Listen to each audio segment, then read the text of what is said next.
This mountain village kid lying around watching clouds when some old man walks up and tells him a monster's closing in. The kid doesn't flinch, doesn't even bother sitting up. A few hours later, Turan catches the smell of blood in the air. He heads into the forest and finds old man Rebus lying there dead. The monster was real after all. He's looking at this gruesome scene, and he still doesn't feel fear. Then the monster comes back, a giant demon tiger, its dark aura rolling off it like smoke. But the second it roars, it's the tiger that backs off. Its instincts are screaming at it. This human is dangerous, so it decides to play it safe. Turan realizes the creature isn't coming any closer, so he pulls out a small stone, loads it into a leather sling, and his eyes light up. That's magic. The next shot tears the air apart, an attack so brutal it wipes the monster out in one hit. And through all of it, Turan doesn't even blink, which is strange, because 8 years ago when he was 10, he was already using magic. His mother caught him levitating objects, and it terrified her. She made him swear to keep it secret, to never let the world know what he could do. The reason was simple. Everyone believed mages carried the divine blood of the Freyans, so mages saw themselves as something above human. And even the strongest warriors, the knights, get treated like slaves under them. That's when his mother told him the truth. His father was a knight. If the mages ever found out their bloodline had slipped into someone like Turan, it wouldn't be an inconvenience. It would be a war they'd start just to erase him. Mages don't get born from people without divine blood, period. So Turan grows up alone, at the edge of some village nobody's ever heard of. Mother's long dead. And the morning after he wipes out a monster with a rock,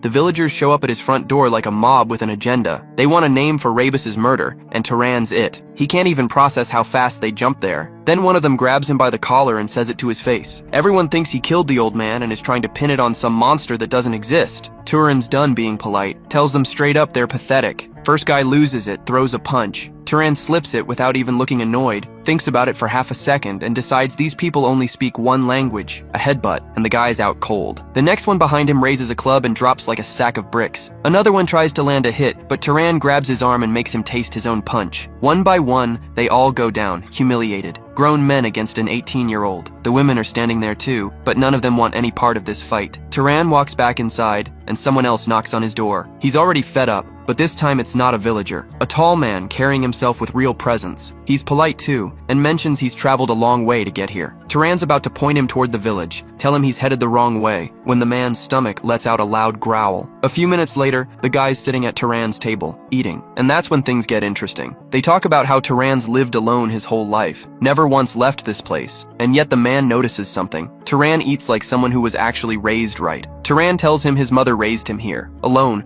taught him everything he knows. She died of illness a few years back. Then the man drops it. He's a mage, sent here to kill a high-rank monster in this territory. Turan stays calm and tells him about the old man's body. The mage starts piecing things together out loud, pointing out that Turan doesn't act like someone living next door to danger. No fear, not even a flinch. His tone turns serious as he asks Turan one question. Who is he really? In a flashback, a young Turan asks his mother why no one can know he's a mage. His mother explains that it's because of the wicked nobles, which only confuses the young boy. She explains that if nobles are the shepherds, then the knights are their sheep. She says nobles might treat their sheep with love, like family, but they won't hesitate to sell or sacrifice them if they have to. She tells him she doesn't want that kind of life for him and asks if he wants to keep living by her side. When the boy happily says yes, she tells him that in that case, he must never let anyone find out he is a mage. She warns him that other mages, in particular, would do anything to tear them apart and turn him into a sheep if they ever discovered the truth. She concludes by telling him that to keep his secret, he might even have to kill people. It's clear that Turan has now reached a point where his very life is about to be put to the test. Turan realizes this guy is trying to corner him. The man notices the young shepherd is staying completely silent. Smiling, the man says the joke isn't any fun if he keeps making that face. To Turan, this doesn't feel like a joke at all, so he makes it clear that he doesn't really have a sense of humor for this kind of stuff. Pretending he isn't intimidated, Turan says it's the first time he's ever heard a joke about mages. The man apologizes, saying Turan's expression was just too good, so he couldn't resist teasing him. The man introduces himself as Kiorn, a nomad. After introducing themselves, Turan and Kiorn shake hands. Both of them find it interesting to form a connection right then and there. With the table full of food, they keep talking, sharing stories about their pasts and their ages. The 18-year-old and the 65-year-old talk about how slowly mages age. Turan asks how the older man ended up becoming a nomad. Kiorn explains that after serving a great family for 65 years,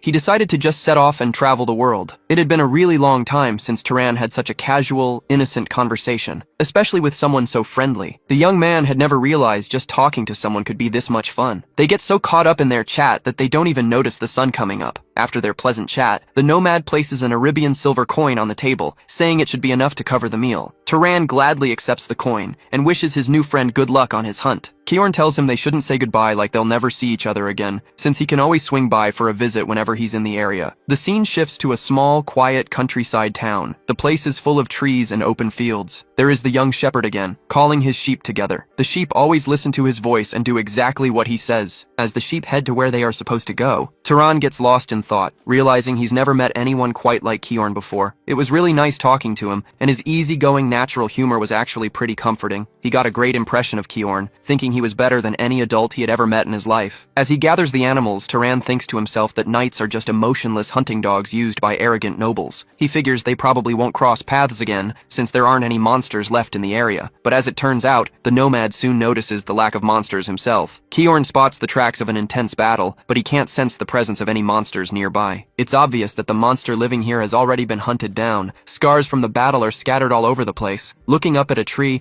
the man wonders if the village chief hired another mage besides him. Either way, with the monsters gone, things around here should go back to being peaceful. But suddenly, he senses an overwhelming presence that makes his professional hunter eyes go wide. The man looks around frantically, trying to pinpoint where this massive energy is coming from. The monster has massive paws, and its sheer presence is absolutely terrifying. The creature looks absolutely hideous, smells awful, and has enough mana to fight for over 2 days straight. This thing is definitely a monster's specter, and the nomad hunter can't help but wonder who could have created something like this. But he doesn't have time to waste, because if he stays here too long, the creature is going to catch him. The intense fight begins as the monster raises its massive paw, forcing the man to quickly dodge out of the way. His first move is lightning fast, dodging the attack almost instantly. As he faces down the monster, he recalls that if someone doesn't absorb or disperse the mana from a creature's corpse, it eventually turns into a specter. Any experienced mage who hunts monsters knows this, and the battle rages on. It's clear that whoever took down the original monster was indeed a mage, but Kiorn doesn't understand why they let the body turn into a specter, or if they just didn't know it would happen. After dodging a few more times and preparing his counterattack,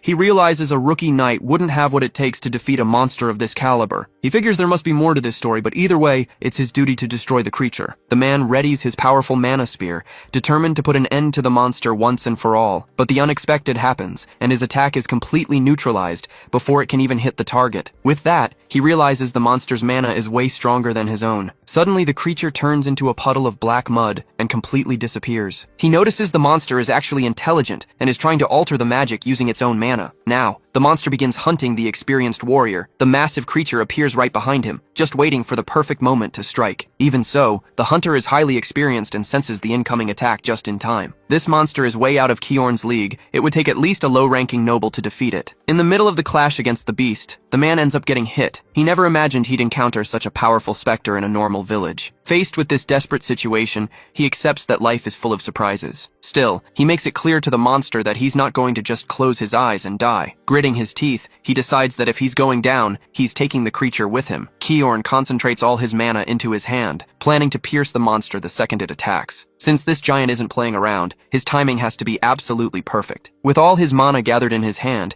he prepares to unleash a massive blast of fire. This is the final showdown between man and monster, where only one of them will walk away. Suddenly, a bright blue light flashes in the distance. Before the hunter can even launch his attack, someone else beats him to it and strikes the monster. The man is left completely speechless, staring at the scene in disbelief. In an instant, the giant monster collapses to the ground, defeated without Kiorn having to lift a finger. He looks around, trying to figure out who just saved his life. Then, he's startled by a voice joking that the story about the shepherd was good, but this rescue came at a much better time. It turns out his savior is the young man he was traveling with, who walks up to him with absolute confidence. Kiorn finds it strange that they talked all night, and the kid never mentioned he was a mage. Curious, he asks why he didn't say anything about his abilities earlier. The young man shrugs it off with a casual reply, saying he could have just left him behind to die. As he speaks, the young man remembers the kindness the hunter showed him, even though they were complete strangers. He remembered the time he chased away the wolf that was preying on the local sheep. Back then, he had asked the man why he went so far out of his way to help people. They started talking about how much money someone with such incredible powers could make. But the man's answer left him confused, as he explained he only did it because he put himself in other people's shoes. He talked about the people living on the borders, trembling in fear with absolutely no protection. Turan had a completely different outlook back then, arguing that having strength didn't mean you were obligated to protect the weak. The man replied that mages naturally inherited their power from a god, so they should live with pride and protect the commoners. In reality, though,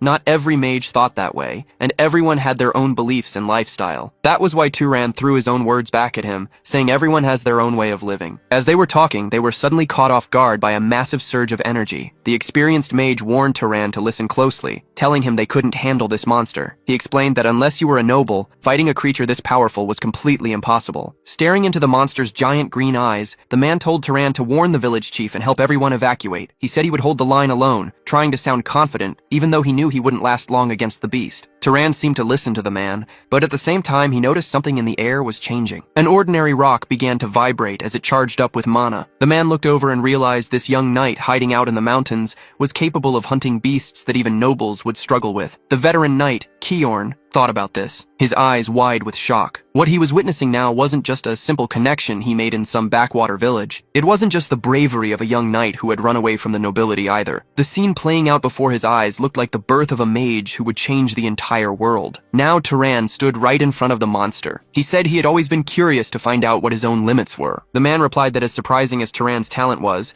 their opponent was still way too strong. He warned him that they needed to team up and fight together. Suddenly, a heavy blow was launched right at them. The man unleashed a yellow energy, but realized he would only get in the way, since he couldn't even react to that last attack. He lowered his hand, knowing it was useless. Now, all he could do was trust the young man's talent as he watched Turan launch his attack. Turan carefully observed the situation for a moment. Turan muttered that his attack wasn't working. The man explained that he couldn't defeat a specter using physical attacks alone. As the monster closed in, Turan asked how he was supposed to beat it. The man replied that fire would work, so Turan immediately started preparing a fire attack. He added that lightning would also do the trick. Turan fired a blast of flames directly at the monster. Turan complained that it didn't work again, but the man explained that wasn't the issue. The man thought to himself that using a mage's power required a proper foundation and basic skills, making him wonder if Turan didn't even know the basics. Suddenly, his eyes widened as a realization hit him. He remembered that Turan was the one who killed the monster and turned it into a specter in the first place, which meant Turan had never actually absorbed mana in his entire life. Turan gets blown back. The man yells at him to not just summon the fire, but shoot it immediately. Turan wastes no time and springs into action. He starts conjuring fire in his hand. Creating fire isn't that hard, but actually controlling the flames takes special training. Turan raises his arm as the flames grow even stronger. There's no point in waiting if he can use this power right now,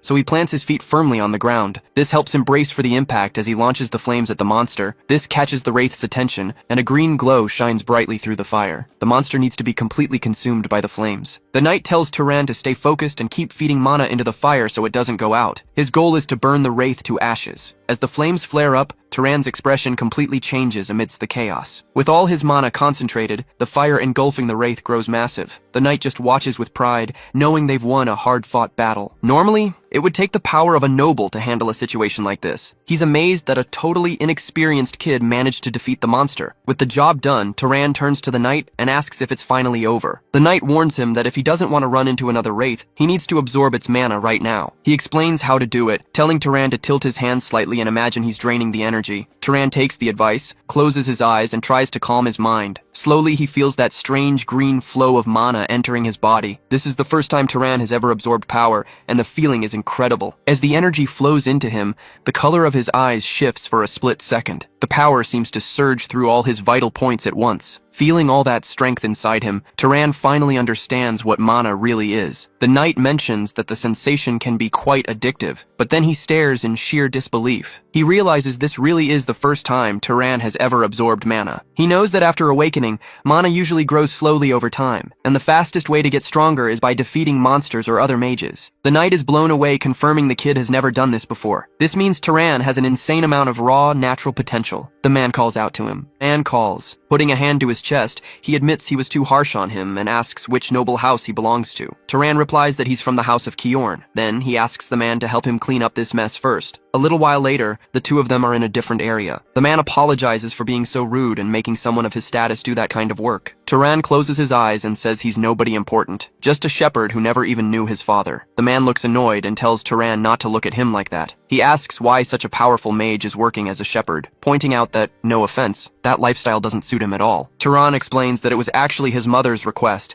and she insisted he live this way until the day she passed away. He says that if he ever revealed he was a mage, he would have just ended up being used and thrown away. The man agrees, commenting that his mother was a very wise woman. Turan admits he's surprised, as he expected the man to say she was just being overprotective, but the man reiterates that she was absolutely right. The man lowers his head and explains that mages with great power are always dragged into conflicts, pointing out that 20 years ago, a massive war broke out between two noble houses. He explains it was a war between House Arabian, the family he served, and the great House Zahar, where countless people lost their lives. Out of about 3,000 Arabian knights, nearly a third died in that battle. Turan just listens as the man reveals that everyone close to him was among that tragic third who died. The man remembers his friend Denver, who planned to open a laundry shop after the war, and even his teacher, who always scolded him for having so much left to learn. Both died. Even his family lost their lives, all of them deeply affected by House Zahar, leaving him as the sole survivor. Lowering his head, the man repeats that Turan's mother was right, because a knight's life can vanish much faster than a commoner's. He adds that the only thing wrong with her logic was Turan's actual talent. Scratching his head, the man admits it's embarrassing to say, but Turan easily defeated the monster's specter, something he couldn't even manage himself. He claims Turan's potential doesn't compare to an ordinary knight's, saying he's at least on the level of a noble. The man looks closely at Turan and assures him that his talent is exceptionally high. Turan mentions his mother used to say his father was a knight, but now he realizes that was probably a lie. The man stands up and advises Turan to leave this mountain and explore the world. He explains that to them, humans are more than just knights and nobles, yet humans are still not the true masters of this world. He says it's highly likely there's a greater force pulling the strings behind the ruling families. It was that force that triggered the massive war, wiping out most members of the families involved. The old man apologizes to young Turan,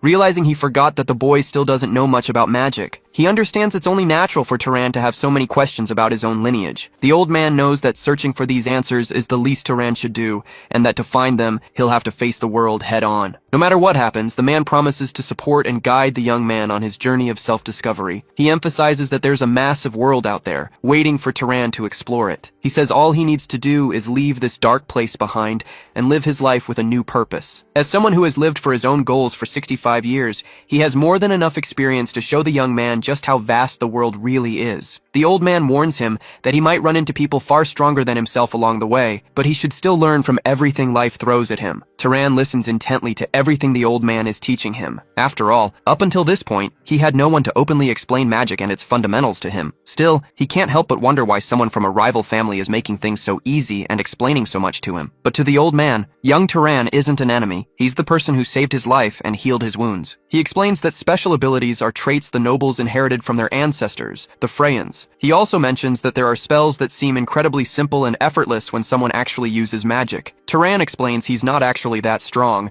but that he just has the physical capabilities of a mage and uses mana to boost his agility. He mentions he has a sharp sense of smell and is good at throwing stones, wondering if that might be a trait from his lineage. The man responds that being skilled with throwing weapons is actually one of the defining traits of House Arabian, though he admits it's also a pretty common trait among several other great lineages. Suddenly, Turan notices the man's expression grow dark, as if he realizes what's actually going on. There must be one specific noble house that is truly responsible for Turan's abilities. Looking visibly annoyed, the man realizes it has to be one of the great houses, a house known as the Stalkers, or the Hunters. They were the very same ones who fought in the Great War, the Zahar family, the sworn enemies of the Arabian. This completely deflates Turan, as it's the last thing he wanted to hear. After everything he'd been through, this was definitely not what he was hoping for. The shock is written all over his face. Turan looks at his friend, realizing he just found out he shares the same bloodline as his friend's enemies. He wonders what he should even say, wanting to apologize, but he knows those war crimes were committed by relatives he never even met. Kiorn notices how visibly uncomfortable the young man has become, so Kiorn puts a hand on Turan's shoulder and tells him not to worry so much. Turan is relieved to hear Kiorn say he never wanted to be part of that war anyway. Kiorn explains that all of that was just the business of the adults who fought in the past. Even though he's relieved, Turan still wants to know if the elder has any regrets, especially when it comes to letting him go free to explore the world. With a sad look, the elder says that leaving the mountain to seek power will inevitably draw Turan to the Zahar family. He knows the young man has extraordinary abilities, but in the end, he says he trusts him. Kiorn points to the kindness Turan showed by saving him, even though it meant revealing an identity he had hidden his entire life. He says that if someone like Turan joined the Zahar family and rose to a high position,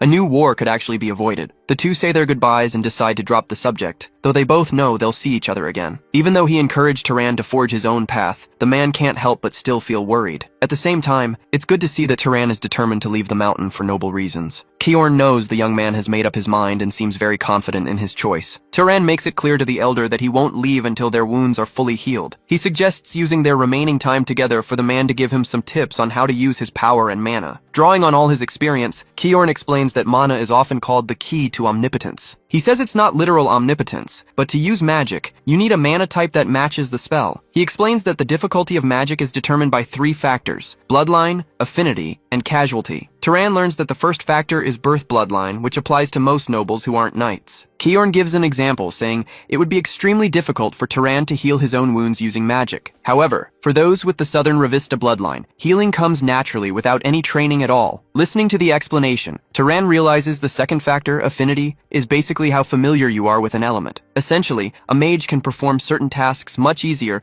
if they are used to doing them or prefer doing them that way. The man says that if Turan had tried to create ordinary, simple flames, he would have never reached that speed or power from before. Looking at a mug of water, Kiorn explains that the final factor is the most important, casualty, though even he doesn't fully understand it. He asks the young man what would happen if he tried to destroy the mug directly using only mana. Kiorn concentrates mana in his hands to demonstrate what happens when there is a lack of casualty. He explains that without proper casualty, the goal you want to achieve becomes extremely difficult. The young man says he more or less gets what he means by that. Turan decides to use his own flames to explain his understanding, saying it's like he needs to find a cause for them to be extinguished. Hearing this, the man feels proud, thinking Turan could easily be a scholar instead of a mage. Still, the young man has his doubts and asks if he could also control normal animals if he wanted to. The man explains that magical beasts need that kind of connection because of his mana. Even though he understood most of the explanation, Turan still thinks magic is really hard to wrap his head around. He asks if the Zahar family has special powers, and the man explains they are indeed highly skilled in stealth and tracking. With that, the man challenges the boy to try using this ability just once. Turan accepts the challenge since he doesn't want other people spotting him wandering around anyway. He closes his eyes and concentrates, focusing on masking his scent and any sounds he makes. After vanishing right in front of the elder, Turan asks if it worked. The man is blown away that the boy managed to pull it off on his very first try. Once he gets over his shock, the nomad tells the young man that he successfully executed the technique. He looks all around, hoping to catch even a tiny trace of Turan's presence. But the truth is, Turan really did become completely invisible to the man's eyes. After a moment, the young man calmly reappears. The elder says it's been a long time since he last saw that power, calling it a chilling ability. He mentions that during the war, the Knights of Arabion were terrified of this technique because it felt so unfair. The man explains that Turan doesn't actually become invisible, which is why he's going to teach him some magic training methods. Turan is confused by his friend's generosity, thinking he's teaching way too much to a mage from an enemy family. But the man doesn't see it that way. He feels he's just helping out the person who saved his life and took care of him. Later, the bald village elder thinks it's unbelievable that the young man just wants to sell his sheep and leave. Noticing the boy's stubbornness, the old man asks who's going to be the shepherd now, complaining that it's unfair for him to just up and leave without consulting anyone. Turan replies that finding a new shepherd is their problem to figure out. He says he just expects them to buy the sheep for a fair price, otherwise he'll just set them all free before he goes. The young man makes it clear they can try to round up the animals themselves, but warns them it won't be easy. The old man knows Turan is incredibly sharp and always keeps his word. Knowing they have nothing to gain by making the boy angry, the villagers decide to pay him what he asked. With the money in hand, Turan walks off quietly with his new friend. Turan points out that the villagers still owe his friend compensation and asks if he should go collect it. His friend shows zero interest in the money, since Turan was the one who actually captured the magical beast. Turan shrugs it off, deciding he doesn't really care about their money either. Finally, the time comes for the two of them to go their separate ways. Karen apologizes to the young man for turning down the offer to travel together, admitting he feels more comfortable on his own. Even though he had considered traveling as a duo, Turan accepts the decision easily, thinking that traveling solo will be a good experience anyway. The man just tells the young man to take care of himself and live a life without regrets. Turan replies that he hopes they can meet again in happier times. The boy stands there, watching Karen's figure fade into the distance for a long time. Only then does he realize why the warrior didn't want to speak too formally with him. Even though his mother never lacked in affection, Turan had secretly always missed having a father figure in his life. He wanted someone he could look up to, a model for the kind of man he wanted to become. The scene shifts to a completely barren desert. Footprints appear in the dirt of the empty wasteland. Turan keeps walking, making his way through the desolate area. He senses something is off and stops to take a closer look around. He looks up at the sky, lost in thought. In the distance, he spots a group of nomadic merchants who travel from village to village. Turan is relieved to see them, glad he finally has someone to talk to. He decides to head over and ask them for directions. One of the men asks who he is and why he's blocking their way, so Turan explains he's just a traveler and asks where the nearest town is. The men look him over and tell him that if he keeps going down the road they just came from, he'll hit a town called Nure.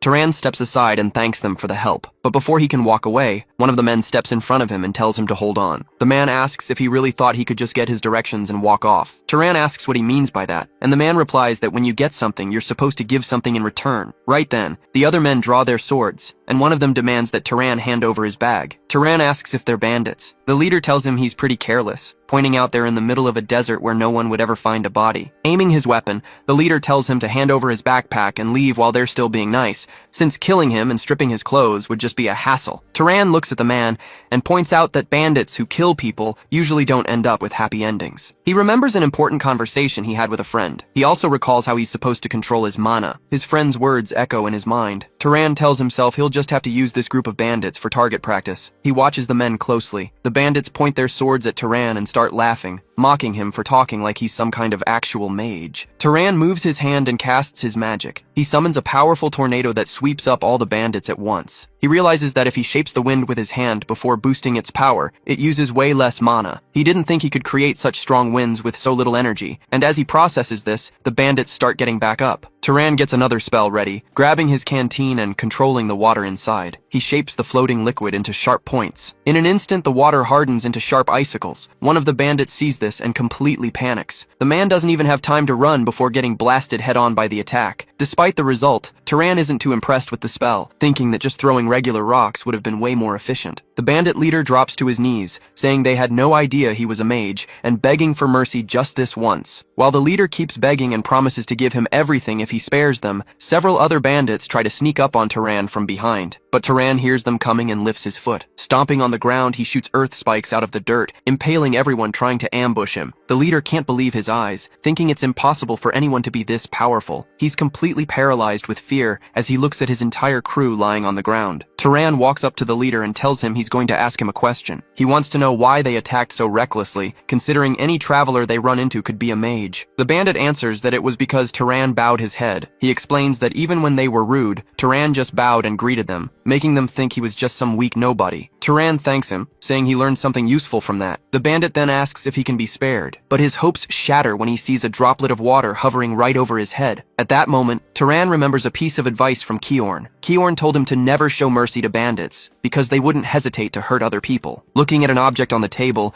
Turan reflects on why everyone is so ruthless with these kinds of people. He realizes that sparing one evil life could end up costing the lives of many innocent people. Looking down at the fallen leader, Turan says he's already wasted too much time there. He starts following the tracks left by the bandits' wagons in the dirt. Still, he can't stop thinking about what he just did. That was the first time he had ever taken a life. Turan feels guilty, but he knows he couldn't let them go after Kiorn's warning. People who rob and kill without hesitation will just claim more victims later. As the wagon tracks fade away, Turan's racing heart calms down as he remembers Kiorn's teachings. At the end of the road, a whole new world opens up before him. Turan is amazed by how massive the place is. This is the town of Murray. Crowds of people are bustling back and forth through the streets. The sight startles Turan, who has never seen so many people in one place before. Even the architecture of the buildings is completely different from his old village. He thinks to himself that this finally feels like a real city. He approaches a fruit stall. The owner asks what he wants, but Turan explains he's not buying anything. He remembers Kiorn told him to look for a tavern to rest as soon as he arrived. The vendor gets annoyed and tells him to beat it if he's not buying. Turan thinks the man is incredibly rude and wonders if it's a city rule that you have to buy fruit before asking questions. He points to a piece of fruit and asks the price,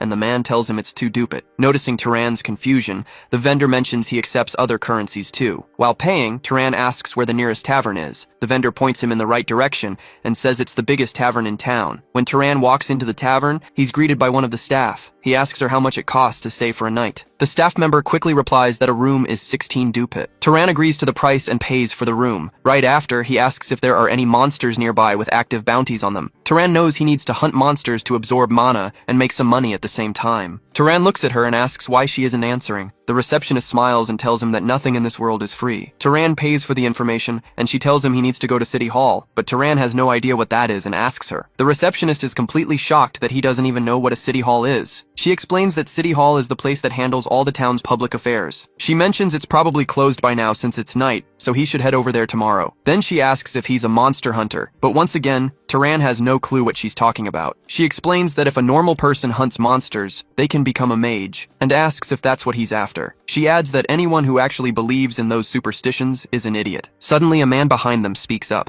saying it's not a superstition because he saw it happen with his own eyes. The receptionist brightens up and asks Madan if he's still alive, and he replies that he won't die until he becomes a mage. Turan gets annoyed by the man's hand on his shoulder, so Medan quickly pulls his hand back and apologizes. Curious, Turan asks the man if he can tell him more about that. Medan explains that mages get stronger by absorbing mana from monsters, and that regular people can become mages by doing the exact same thing. Medan points to his companions and says the four of them are hunting together so they can all become mages. Turan asks if any of them are actually mages yet, but they say no, only the Lord and his 3 mages can use magic. Maidan asks how Turan hunts monsters with his current gear, and asks to see his weapon. Turan shows him his slingshot, and Maidan remarks that based on how worn it is, Turan must get into plenty of fights. Maidan says that with a weapon like that, he could hunt monsters like rabbits and foxes. He then offers Turan a spot as the marksman in their group. Turan thanks him but declines the offer. Later, lying in bed, Turan thinks to himself that he has no reason to hunt with that group. He reflects on how chaotic his day has been. Turan still can't believe he actually left his village. He wonders what lies ahead for him from now on. Suddenly, he hears a noise, sits up in bed, and demands to know who's there. He recalls his conversation with Kiorn, and wonders if he really has to stay on high alert, even inside an inn. In his memory, Kiorn answers yes, warning him that the city isn't necessarily safe. Kiorn tells him to never ever let his guard down. As he approaches the door, Turan already starts prepping a spell with his other hand. He finally opens the door and confronts the visitor. The visitor is Lena, who asks him if he was already asleep. She says she thought he might be cold and came to warm him up a bit. She starts mysteriously offering him her services. Turan asks what she's talking about, and she replies that it's exactly what it looks like. She explains that for a small fee, she'll do whatever he wants. She considers the possibility that he might not want anything, but assumes he's just playing hard to get. She tells him that his desire is written all over his face. Despite what she says, Turan's face remains completely calm, like a meditating Buddha. Turan remembers how desperate Kiorn sounded when warning him about women who offered these kinds of services. Turan remembers Kiorn's warnings to always watch out for the maids and escorts at taverns. Kiorn used to say that people with mana have high resistance to diseases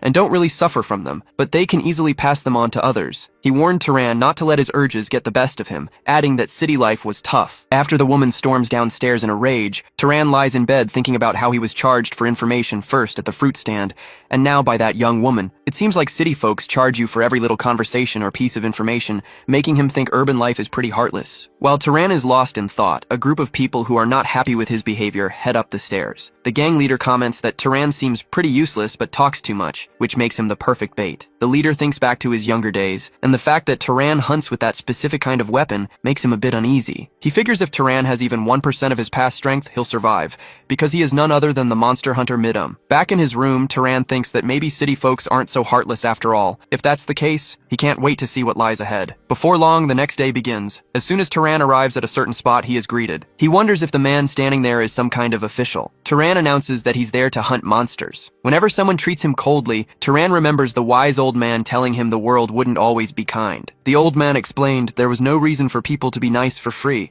but he shared an easy way to get respect. All you had to do was reveal you were a mage, and regular people would treat you like a god. Recalling this, Turan looks over the paper the man shows him, intending to just look and hand it back. Since he can't take the paper with him, Turan studies the drawing of the monster carefully. The drawing shows some kind of crow monster. Without paying much attention to Turan, the man says it's unlikely he'll manage to kill the creature, but if he does, he needs to bring back proof. He explains that if a mage doesn't use mana to disperse the monster's corpse, it will turn into a wraith. The man makes it clear that killing a monster and just leaving it behind is a crime punishable by execution. Turan already knows this, and he knows exactly what happens when they turn into wraiths. After studying the monster closely, Turan hands back the poster and asks if knights hunt monsters too. Realizing the man is incredibly rude and won't give him a straight answer, Turan decides to just leave. After a moment, the man realizes Turan stopped talking and simply walked out. Watching the young man leave, the man assumes he'll just end up getting killed and doesn't actually expect him to bring back the beast. But as it turns out, the dead monster is dumped right there as proof of the hunter's success. Everyone stares in absolute shock, unable to believe their eyes. They try to figure out how Turan managed to hunt and bring back a monster like that. The man starts firing off questions, making it sound like an interrogation. After Turan confirms he hunted the beast all by himself, he asks how much the reward is. The reward money is quickly handed over to Turan as payment for the job. Even after paying him, the men keep examining the monster, amazed that its wings are completely intact. They've never seen a blade-winged crow in such perfect condition. Turan just stands there, waiting for something. Now that this job is done, he wants to know if there are any other monsters to hunt. Turan continues to completely shock the residents of this small town. Even after hearing his request, the men still can't seem to believe he actually wants to hunt more monsters. After making a good amount of money, Turan heads back to his inn and orders a massive meal. Looking at all the empty plates on the table, the blonde girl admits she never expected him to be this strong. She's amazed that he managed to hunt 30 monsters in just 3 days and make so much cash, while Turan just focuses on stuffing his face. Turan then makes it clear to her that the money isn't his main goal. He explains that his real objective is to absorb the monster's mana, and thanks to that mana, he can feel himself getting way stronger. As she keeps talking, Turan thinks back to all the mana he's absorbed so far. He realizes his mana has increased insanely compared to back when he was with Kjorn, but he also knows there's a limit to how much he can grow just by absorbing weak monsters, and that he'll plateau if he keeps this up. Turan changes the subject and asks the girl if she stole some of his food. She defends herself, saying he ate the whole thing, and jokes about how someone so skinny can eat so much. Even the cook is happy to see a customer enjoying his food that much. Turan just replies that he ate so much because everything tasted amazing. Suddenly, someone grabs Turan's shoulder to get his attention. A few young guys stand there asking why he's hoarding all this delicious food for himself. They jeer that a scrawny guy like him shouldn't be eating so much, especially after making a fortune hunting monsters. One of them tells Turan he should share the wealth, but instantly gets hit back. Turan doesn't like jokes, and he definitely doesn't like strangers getting too comfortable with him. He tells them that if they wanted a handout, he just gave them a very generous one. The guy's friends yell that Turan shouldn't act tough just because he landed one lucky hit. They lung at him, saying they're going to teach him a lesson together. One of them grabs a chair to try and get the upper hand in the fight. Turan catches the chair midair and gets ready to flick the guy. He decides to use just a light flick, knowing it'll still send the guy flying. It's a tiny flick, but the impact is massive enough to knock the man flat on his back. Furious at the chaos, the blonde girl screams that she won't tolerate fighting in her tavern, especially since she's the one who has to pay for the broken furniture. Livid, she warns them that she won't say it twice. Seeing how incredibly angry she is, the troublemakers immediately apologize. A little later, the guys go to Turan's room to apologize to him directly. They promise it'll never happen again, confessing they only did it out of jealousy because they haven't made any money in months. The whole group bows and begs for forgiveness. They explain that things have been really rough for them lately. They haven't even been able to pay for their rooms at the inn for the past 3 days. Hearing their story, Turan decides to hand them some cash to help pay off their debt. He tells them he's doing this as a thank you for trying to recruit him to their party in the past, but he adds that he knows nothing in this world comes for free. Turan makes it clear that in exchange for the money, he wants information about the region. The leader agrees to the deal and starts sharing everything he knows about the area. With the info secured, Turan decides on his next destination, thinking this will be his last hunt in this town. Now that he has details about the next city, he decides it's time to move on. Turan thought Midam had given him some solid info and seemed like a pretty useful guy to know. He wasn't as experienced as Kjorn, but that actually made him a lot nicer. As he's thinking about this, Turan's eyes suddenly widen as he senses a presence nearby. His sharp sense of smell picks up a scent too, and with that, he figures out exactly which way he needs to go. Turan rushes toward the scent, hoping he's wrong, but the deep claw marks left on a tree are hard to ignore. He arrives too late and sees the aftermath from a distance. Turan spots a young man slumped against a tree and recognizes him as one of Midam's party members. The damage was already done. Looking around, he realizes it wasn't just this young man who met a grim fate. Turan sees that Midam, the group's leader, met a horrible end as well. Though he doesn't know exactly what happened, he figures it had to be the work of a powerful monster. He kneels down to get a closer look at his friend's body. Seeing the man covered in deep wounds, Turan asks what on earth happened here. He looks over as the young man tries to squeeze out a sentence. In a weak, barely audible voice, the kid mutters that it was a rabbit. Turan spots the beast chewing on something and wonders if that thing could really be a rabbit. The camera pans back to reveal the monster in full view. As it happily munches away, the rabbit hears the humans calling it a monster. To Turan, the creature is an absolute abomination, and the monster is already eyeing its next meal. Turan turns to get a better look at the beast. Right then, the rabbit suddenly lunges at him, hyper-aggressive. Things get incredibly tense in a split second. The rabbit lands, and Turan realizes that strike barely missed him. Turan prepares a counterattack to show the beast what he's made of. Locking in, he raises his other arm and starts swinging his weapon with real force. He unleashes the attack on the rabbit, ready to take down this massive beast. But the monster rabbit isn't backing down, and readies a fierce strike of its own. Turan's attacks get closer and closer to landing on the rabbit, but the agile creature manages to block every single strike. Turan realizes this rabbit is already used to defending against ranged attacks. Annoyed, the beast leaps straight at Turan. The rabbit glares at him with pure hatred, its glowing red eyes wide open. The monster wants to overwhelm him so he can't escape, but it quickly realizes Turan is both strong and fast. The beast lands, completely baffled as to how its prey managed to dodge. Fully geared up, Turan leaps high into the air, ready to strike. Even though he's fighting a giant monster rabbit, Turan refuses to give it any opening to counterattack. After landing his blow, he quickly backs off to reassess the situation. But that attack only makes the rabbit crave his flesh even more. Even in pain, the monster lunges at Turan, but he suddenly vanishes. The rabbit bites right through a tree to clear its path and keep up the chase. After getting hit and losing sight of his target, the beast goes completely wild with rage. The non-stop violence of its attacks kicks up a massive cloud of dust.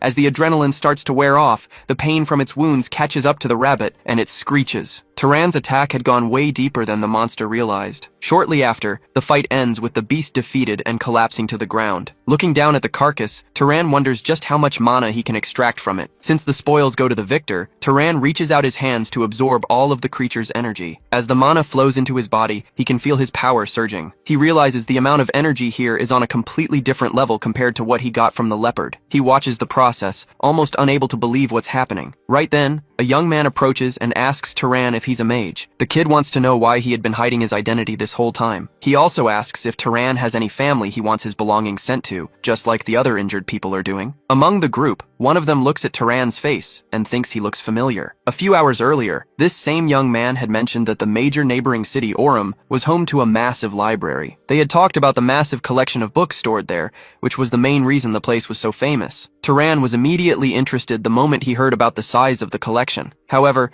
the young man explained that access was restricted and only mages were allowed inside. That left Turan deep in thought, as that rule could really complicate his plans. Back in the present, Turan announces that he's heading out to the big city the young man mentioned. With a sad look on his face, the young man calls out the name of a friend who just passed away. As he walks away, he hopes his fallen companion finds peace wherever he is now. Later, somewhere else, Turan is waiting in a massive line to enter the city. He feels a little embarrassed that he was so impressed by the tiny village of Mure before. Standing right before him is the imposing city of Orem. He had no idea there would be so many people waiting to get through the gates. Turan notices how strict the guards are and wonders if they're looking for criminals. He figures a city this size definitely needs a solid security system. While he's lost in thought, a voice suddenly orders him to stop right there. A guard points at him and says he's not allowed in, leaving Turan totally confused. The guard explains that Turan's clothes are filthy and demands that he clean himself up before trying to enter. Turan completely ignores the guards complaining, as his attention is stolen by a gigantic tower dominating the skyline. Up close,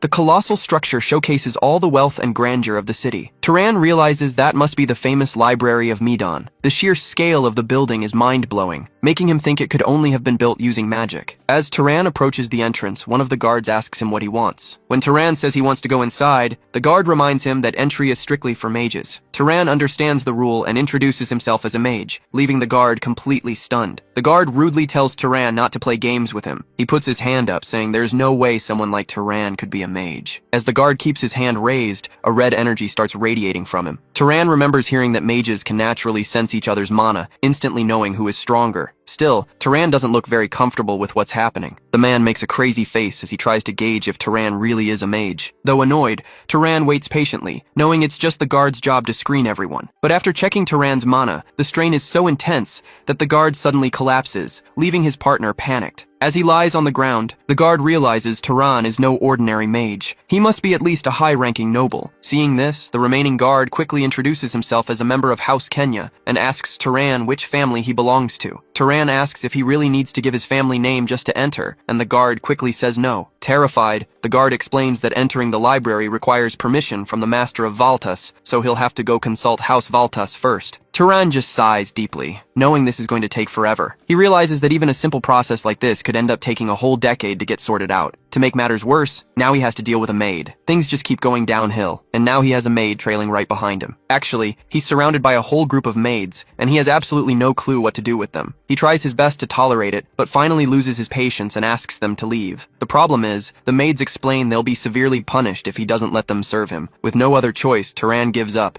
and tells them to do whatever they want. His patience seems to pay off, and one of the maids is left staring at him in awe. She covers her mouth and gasps, pointing out how different he looks. Noticing her stare, Turan asks if there's something on his face. Flustered, she apologizes and admits she was just captivated by how handsome he is. Thinking she's exaggerating, Turan tells them to cut the small talk and says they don't need to keep apologizing. Turan looks to the side, wondering what's going on now. Suddenly, a young girl appears, accompanied by her personal bodyguard. The red-haired girl also notices Turan's clean new look, remembering that he looked like a total beggar before. She comments that after a bath and some decent clothes, he actually looks like a prince. He introduces himself as Turan, and the girl replies that her name is Azella. Normally, they would introduce themselves by their family houses, but Turan prefers to keep his background a secret for now. Azella puts a hand to her chin and remarks that it's a real shame. She smiles, thinking to herself that she's going to have a little fun with him. Right then, a golden energy begins to radiate from her body. It seems like everyone in this place wants to test Turan's mana to see how much he can handle. Turan looks completely annoyed at having to deal with the exact same test all over again. Turan starts radiating a blue energy from his own body as he stares the girl down. Now, his blue light and her golden light clash head-on. The girl's bodyguard quickly steps in front of the maids to shield them from the pressure of the clashing energies. Turan just sighs once more, exhausted by having to deal with all this unnecessary drama. She gives a satisfied smile. Then, she just starts laughing at the whole situation. The redhead calls out to Turan. She walks up to him and straight up asks if he wants to marry her. Turan is completely blank, totally speechless. He wonders if she's actually serious about marrying him. Getting a bit embarrassed by his reaction, she asks why he's acting like that, saying she thought he was just surprised. She turns to leave, telling him the spot next to her is open, so he should think about it some more. Turan just watches her walk out of the room. The whole encounter leaves him deep in thought. He looks down, trying to make sense of everything that just happened. Turan notices his hand is actually shaking. He realizes her magic was at least on his level, and wonders if a human could even be capable of that. The scene cuts to an office. Turan is now standing in front of a seated man. The man welcomes him and asks if he already knows who he is. Turan introduces himself, and the man asks if he's here to use the library. The man mentions that a lot of people only come there looking for weird things. Turan says that's fine and he's not interested in that, so the man warns him there are no family secrets hidden in the library anyway. The man says it's late and tells Turan to get some rest so they can sort everything out tomorrow, and Turan thanks him for his hospitality. The next day, in front of the library, 2 guards bow and welcome him, confirming his access has been approved. Then, the heavy doors begin to open. Turan is blown away by the massive staircases and the sheer volume of books. He's so amazed he can barely get his words out. Suddenly, someone says it's their first time meeting him and addresses him as leader. A young girl introduces herself as the head librarian. She explains that per family orders, she's going to go over the basic rules of the library. Turan thinks it's weird that a kid is the librarian, while she explains that the first rule is you pay for any damage, and the second is no taking books out. She warns him she'll be watching him the whole time, and while Turan agrees, he asks if she can back up a bit while he reads because it's kind of awkward. Turan asks if she's read all the books here since she's the librarian, and she confirms, saying her job is to find whatever he needs. She asks what he's looking for, wondering if he wants a good story. She then teases him,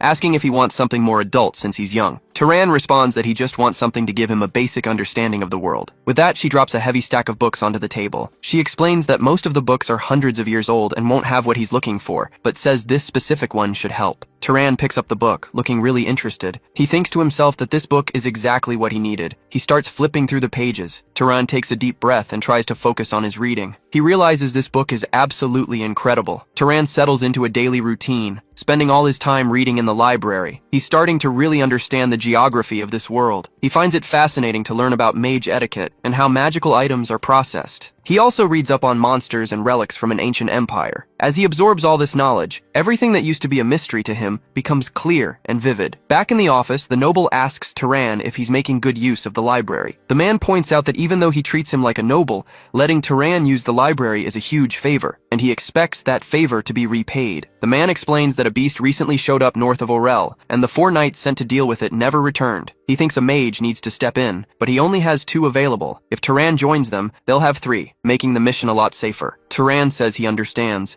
thinking to himself that protecting people is a mage's duty anyway. Still, he finds the situation a bit weird since mages don't usually get involved in stuff like this. The man explains that the pass they came through is Oral's only trade route, and it's been blocked for 10 days now. Turan figures he should just head out, take care of it, and then come back to finish his reading. A few hours later, they set off on their journey. Several knights are seen walking alongside Turan and the young red-haired girl. Throwing her hands up, the girl complains that her father is unbelievable. She says she can't believe he'd drag a guest into a magic beast hunt, and questions if their own knights are really that unreliable. She waves it off, saying it's fine since they're guests anyway, and that her dad is just being overly dramatic. The young man next to her speaks up, saying the master of the house isn't being dramatic at all, and that she's exaggerating. The girl glares at him, giving him a look that clearly says, "Shut up." The young man turns to Turan, asks if this is his first time on a mission like this, and introduces himself as Marvin Baltus. The girl kicks a rock, looking lost in thought. While kicking the rock, she grumbles that she wants to get this over with so she can go back home and rest. Marvin asks Turan if he happens to be interested in his sister, and Turan tells him no. Closing his eyes, the guy says that's very good to hear. Suddenly, the group stops when they hear an order to halt. Right ahead, the wreckage of a carriage is scattered across the ground. Two knights inspect the wreckage, and one points out that the pieces are scattered along the northern road, meaning the carriage was likely attacked on its way down. Putting his hand to his chin, Turan thinks the whole setup is incredibly strange. There's even a distinct handprint left on the wreckage. One of the knights spots the print and points it out to the others. The girl doesn't quite get what happened, so Turan points directly to the handprint. Turan says it looks like the attackers ambushed the merchants and then retreated into the forest, so they should track their trail. The girl, who can barely use the magic she was born with, says she forgot how to do that anyway, and asks Marvin if the plan is bad. Turan tells them he's going to go check out the tracks. The girl asks if he used to be a scout, but Turan just says he's used to tracking things. With that, he sniffs a piece of cloth from the carriage. His eyes widen as he senses something highly unusual. Turan can actually see the trail of the scent drifting through the air. Turan points ahead, letting them know the trail goes this way. They reach a river, and Turan mentions the trail ends there because it looks like their target took a bath. The lady asks if a beast would actually wash itself on purpose to cover its tracks. Turan replies that it probably just wanted to wash off. Suddenly, his eyes widen as the scent gets way stronger. Turan whips around and warns everyone that the monster is right behind them. Right on cue, a massive monster appears right in front of them. The massive creature instantly grabs everyone's attention. The knights turn around, staring up at the massive threat. While they watch, the monster grabs a pile of rocks to hurl at them. One of the knights yells for everyone to watch out. The monster hurls the rocks, and several knights get blasted by the impact. Turan reacts instantly, leaping backward to dodge the attack. He looks around to see how the other knights are doing. Not everyone managed to escape unscathed. The redhead actually uses one of the knights' bodies as a shield to protect herself, and after using her ally, she just tosses the man to the ground. Turan thinks to himself that his mother's warnings about people were absolutely right. The lady orders the remaining knights to charge the monster immediately. The warriors follow her orders and charge right at the creature. She tells them to go after it, but one of the knights warns that the monster moves way too fast. Meanwhile, Turan lines up his shot at the target. The leader of the group yells at everyone to move faster. Suddenly, a projectile whizzes right past the lady's face. She stops dead in her tracks, realizing an attack was just fired from behind her. All the knights freeze in their tracks as a beam of blue light cuts through the air right between them. The blast is fired with so much force that it tears right through the rocks, hitting the monster dead on. Shocked, the knights and the lady look back to see who could have pulled off such an incredible shot, and that's when they see it was Turan who fired the shot. Turan looks up, clearly not happy about the situation. The group notices that Turan's attack completely took the creature down. Giving the monster no time to recover, Azella gets ready for the final blow. She starts summoning intense flames that swirl around her arm. Then, she unleashes a massive fire serpent straight at the downed monster. The impact triggers a massive explosion, drawing everyone's eyes. Turan is shocked to witness the sheer destructive power of the Valtus family's pyromaniac bloodline. The knights sigh in relief, glad the fight is finally over. Azella mentions she actually got chills when that first shot buzzed past her. Marvin teases her,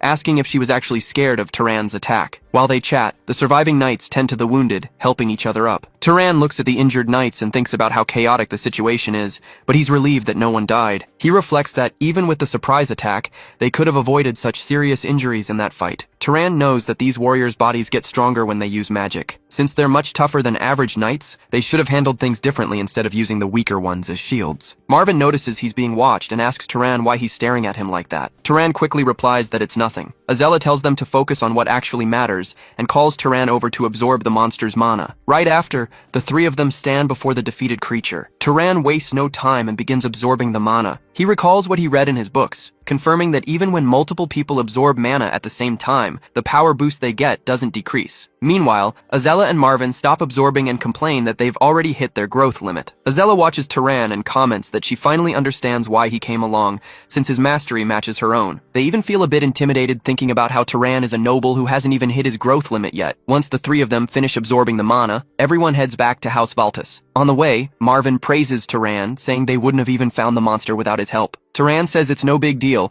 and regrets not figuring out how the creature worked sooner. He's talking about the monster's detection skills, leaving Marvin confused by the comment. Turan explains that the skills awakened by monsters vary depending on their physical traits. He explains that the ape they defeated had massive eyes and hands, meaning it could see from far away and throw things. Marvin asks how he figured that out so fast, and Turan replies that he read about it in a bestiary at the library. The two of them comment that the library is outdated and that they've only been there once because the books were way too difficult. Turan suggests that next time they can just ask the librarian to recommend some easier books. Azella looks confused and asks who this librarian is. She claims that as far as she knows, nobody actually works in that library. After returning from the mission, Turan goes straight to the library entrance. As soon as he walks in, he gets a cheerful welcome from the librarian. Turan thinks to himself that he was being careless, since no regular citizen in town would call a noble by his name so easily. Besides, he finds it weird that anyone would even work as a librarian in such an abandoned place. Cutting straight to the point, he asks her how she knows his name. The girl is caught off guard by his sudden question. She quickly recovers and asks if he's only realizing this now. Turan admits he is, and she explains that she found out his name by looking at his license. She adds that nothing around the library escapes her notice. Turan then asks what he should call her from now on. The girl replies that she doesn't have a name and says he can call her whatever he wants. She jokingly suggests calling her sweetheart, but Turan immediately shuts her down and decides to just call her librarian. She finds his sudden politeness weird, pointing out that he spent the last few days ordering her around to do all sorts of things. Turan denies acting that way and asks her to step back a bit, since her being so close makes him uncomfortable. As she floats in the air, she explains that she isn't human, but rather something like a spirit. She explains that when a soul inhabits a living body, it becomes a living spirit. When it inhabits something dead, it becomes a dead spirit. But if it inhabits something that is neither alive nor dead, it simply becomes a spirit. She explains that she's actually the library itself, and that she only took this physical form based on Turan's personal taste to make chatting easier. Right before teasing him about his preferences, Turan thinks she's lying, but she assures him she only speaks the truth, acting like a reflection in the water. Still skeptical, Turan decides to study the librarian very closely. He reaches out to touch her, but his hand passes right through as if she's completely intangible. She gets annoyed and tells him to cut it out, complaining that he's being super creepy. The librarian then mentions how incredibly frustrating it is that she can't use force against intruders. She says if she had her way, she'd severely punish anyone who doesn't treat the books with proper care. Turan asks why none of the other visitors seem to know she exists. She explains that, until now, no one had met the requirements to actually see her. Her creator designed her so only people of a certain caliber could see her, and Turan is the only one here who fits the bill. Turan asks what she means by caliber, wondering if it has to do with the bloodlines mages always talk about. When he asks what his own bloodline might be, she tells him to ask his parents, forcing Turan to admit he's an orphan. Licking her lips, the librarian offers to find out for him, explaining she just needs to examine his body. Turan gets confused and embarrassed by the offer, and she asks to double-check if that really is his actual body. Laughing at the absurd situation, he tells her that yes, it is. Suddenly and without warning, the librarian shoves her hand right into Turan's chest, leaving him absolutely terrified. She tells him they're now connected, while Turan is surprised to realize it didn't hurt at all. She reveals that his primary bloodline is that of a stalker and hunter, pointing out these traits belong to the Zahar family. But right after, she's shocked to discover there's a second bloodline inside him. This other bloodline is mixed in, meaning he's the child of two people from completely different lineages. Curious, Turan asks what the second bloodline is, but she admits she doesn't know because that part is sealed. She reassures him that having a sealed bloodline is common when you inherit two, and guarantees the seal will break on its own once he gets stronger. Hearing this, Turan looks down, lost in thought. He remembers his mother and realizes she must have been a descendant of some noble house. Even with diluted blood, she was far too educated to be a commoner. Turan thanks the librarian for her help, and in return, she asks him to stay there for 1 more month. Now knowing the spirit's true identity, Turan begins studying with her and asking her to explain different subjects. She turns out to be incredibly wise, even knowing the contents of books that were looted and lost millions of years ago. Learning the laws of nature directly from her feels like discovering a literal treasure trove. He learns that diseases are caused by microorganisms, and that things decompose because of them too. Turan also learns about the refraction of light, friction generating heat, and how wounds heal. Armed with all this new knowledge, he decides to do a practical test, starting with decomposition. The moment he touches an apple, it instantly shrivels up. The results are amazing. While he could do this before using pure magic, this scientific approach uses way less mana. Just by changing how he views the world, Turan's magic gets a massive upgrade. He realizes some families probably hide this knowledge on purpose so they don't lose their monopoly on power. The librarian agrees, saying it explains why humanity's overall level of knowledge has dropped so much over time. Eventually, Turan tells her it's time for him to leave. He explains that the library's owner is starting to get annoyed by his constant presence. Sad to see him go, the spirit begs Turan to take her with him. Turan dodges her as she clings to him, asking if she can even leave the library grounds. Since she can't leave, she tells him he should just stay, promising she'll take great care of him. But when he turns her down, she flies off, acting like she doesn't care anyway. She mentions there are plenty of divine legacies scattered across the continent, suggesting he look for them since there might be a spirit out there wiser than her. As she leaves, she says she'll still come back to visit sometime. Pouting, she mutters that if he doesn't want to go with her, then whatever. But Turan just smiles and says he still has plenty of books left to read here. Later, walking outside, Turan thinks back to the map he found in the library. According to it, the Zahar family base is located east of Orem, and right then, he makes his decision. He's going to Zahar to look for clues about his parents. Turan doesn't feel that rush of urgency anymore, so he takes his time as he heads into the forest. He even stops to rest, cook some food, and recharge his batteries. He figures that if the clues were going to vanish, they would have disappeared during the 18 years he wasn't looking for them. Plus, if there's still anything left to find, it's not going to disappear just because he's a little late. But suddenly, something catches Turan's attention up ahead. It sounds like a horse neighing. Peering from behind a bush, he watches as a wild beast charges forward. It looks like the beast threw its rider, though it's still wearing a saddle, and it seems a group of thugs is trying to attack the poor animal. Even from a distance, you can tell how pissed off these guys are at the beast. Then, Turan notices something else that really grabs his attention. Those are dark elves, beings that use magic to manipulate minds. They aren't holding back either, as they all seem to be deep in some kind of ritual. Judging by the massive amount of mana they're channeling, it's definitely some form of dark elf necromancy. Turan recalls reading about this in a book, and he knows dark elf necromancy is extremely dangerous. Looking at the scene, he hesitates, wondering if he should even get involved. He thinks that maybe the guy lying on the ground brought this on himself by messing with the dark elves. But Turan's eyes go wide when he sees how these elves actually feed. He watches as one of them takes a massive bite out of a human arm. Another elf asks whose arm that is, saying he really wants a taste to see if it's any good. Realizing these creatures are cannibals, Turan's blood boils. Now he has no choice but to step in and put a stop to this. After using his stealth skill to watch the elves finish eating, he decides to make his move. Turan's attack is so devastating that the elves, totally focused on their food, don't even see it coming. The elf who wanted a bite of the arm is left completely confused as to why his buddy just suddenly vanished. In an instant, his appetite disappears, because all that's left of his partner is a massive puddle of blood on the ground. Though terrified, the elf thinks it serves him right for not sharing the arm. Right now, his only goal is to buy enough time to run away. But Turan isn't about to give him that chance, immediately firing a barrage of razor-sharp stone shards at him. In the middle of the chaos, even their horned goat monster gets caught in the crossfire. The elf can't comprehend why his own beasts are abandoning him instead of staying to protect him. All the demonic beasts seem completely out of control. The rain of rocks is so intense that there's absolutely no way to dodge. No matter which way they try to move, the enemies just keep getting pelted. The evil elf figures this must be some kind of stealth magic. He wants to see if the intruder can still stay hidden after taking a little damage. So the elf decides to use his most powerful and wicked spell just to force the enemy out into the open. The problem is Turan is actually enjoying being camouflaged in the shadows. But the horned, meat-eating elf isn't about to make things that easy for him. It doesn't take long for Turan to have to show his face because the elf's spell is just too strong. Now that he's pinpointed the intruder, the elf sends his beast after him. But Turan has no patience for playing tag.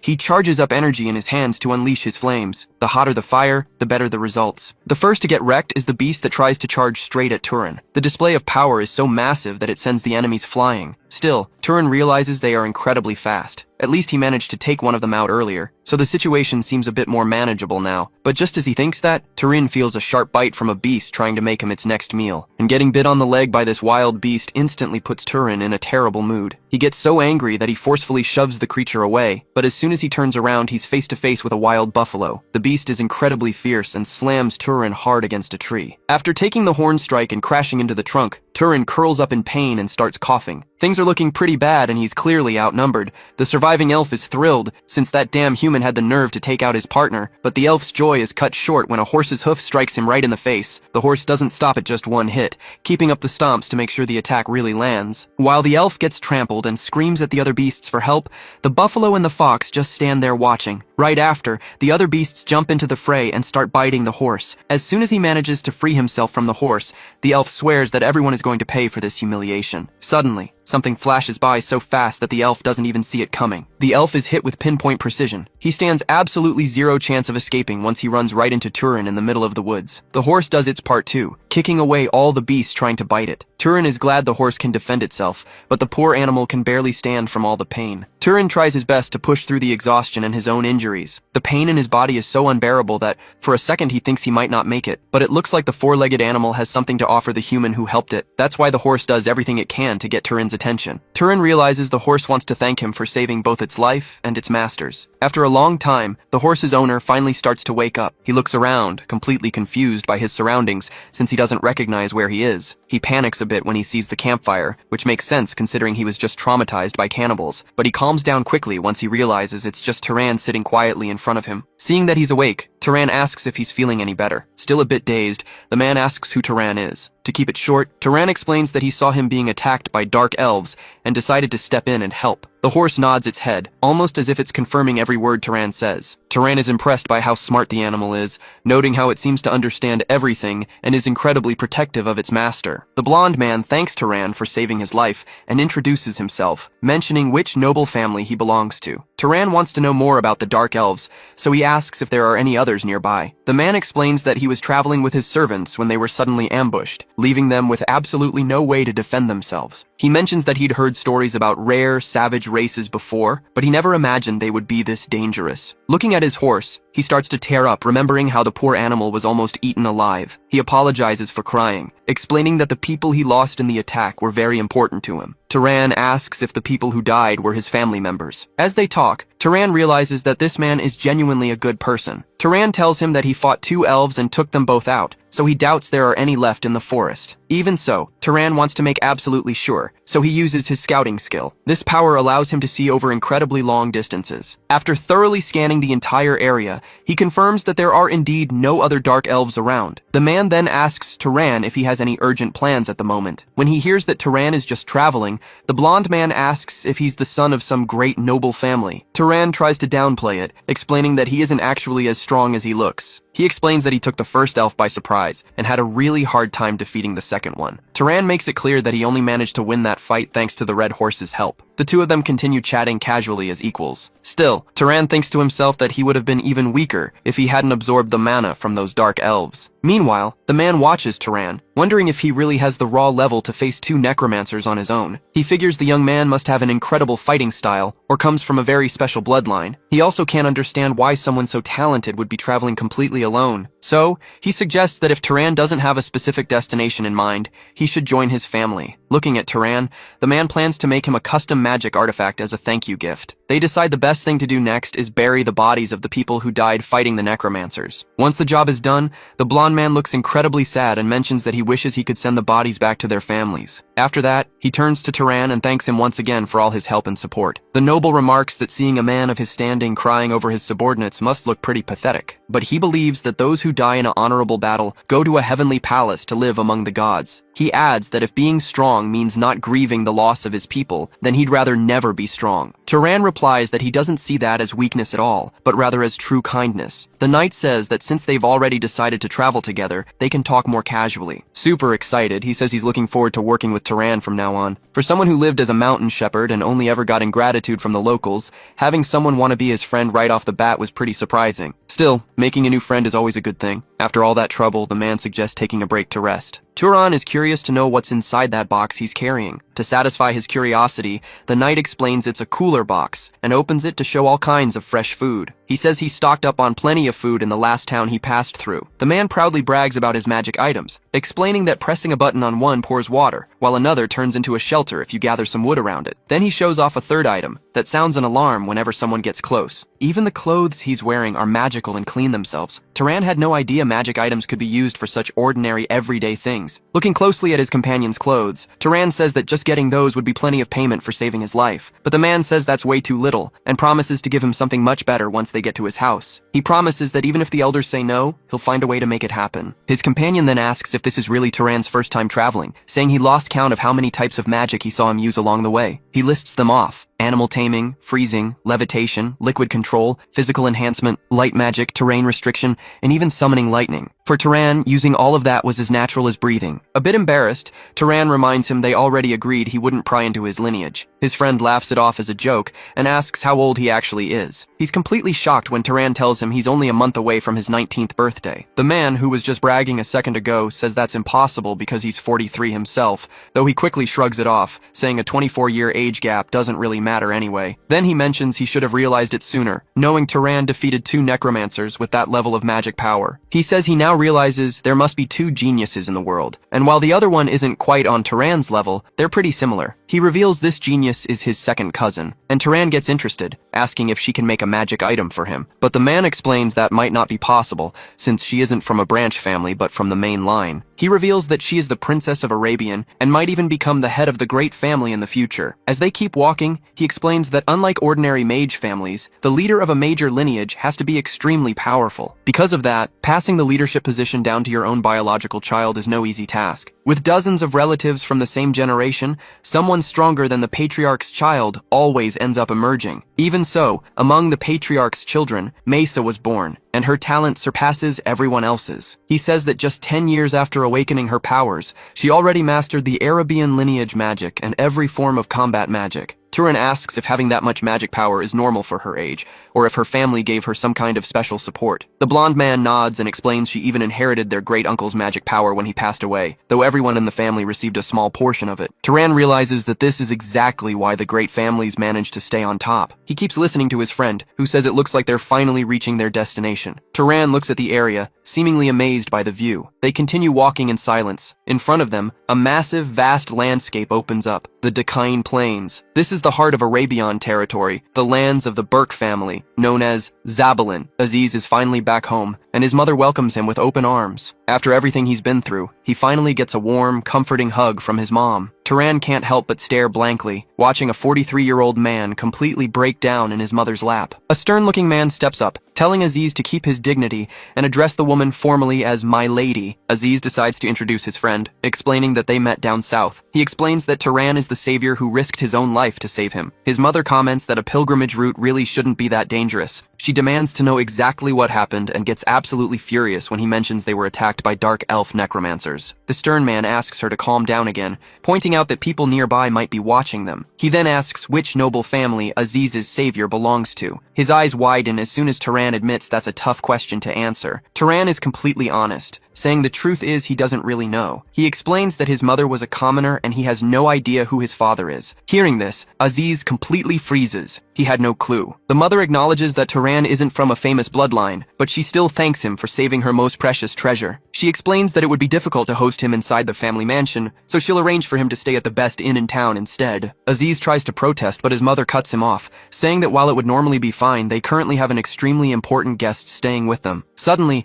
a red-haired woman walks in and says that if she's the reason, then they don't need to worry. She points out that she highly doubts someone who went out of their way to save Aziz would suddenly try to take her life. Everyone turns to look at her as she seemingly appears out of nowhere, almost like she stepped right out of the shadows. The light-eyed, red-haired woman looks a bit downcast and drained. Aziz is glad his cousin is being so understanding, but he's confused as to why she's even here in the first place. Watching from a distance, Turan quickly realizes that this woman is actually the Princess of Arabian. He also notices she looks more like a walking corpse than royalty. He overhears her mention that she was recently almost killed by those worms of Zahar. Aziz is deeply concerned that someone would try to attack the main house again, especially considering how tight their security systems are. She says there's likely a traitor inside their own home since plenty of people in the family can't stand her. Looking at everyone, she explains she's exhausted and wants to turn in for the night, wishing them all a good evening. With that, Aziz's mother orders her staff to prepare their second-best guest room for her son's savior. Night quickly falls over the estate. Even though the bed is incredibly comfortable and the room is pure luxury,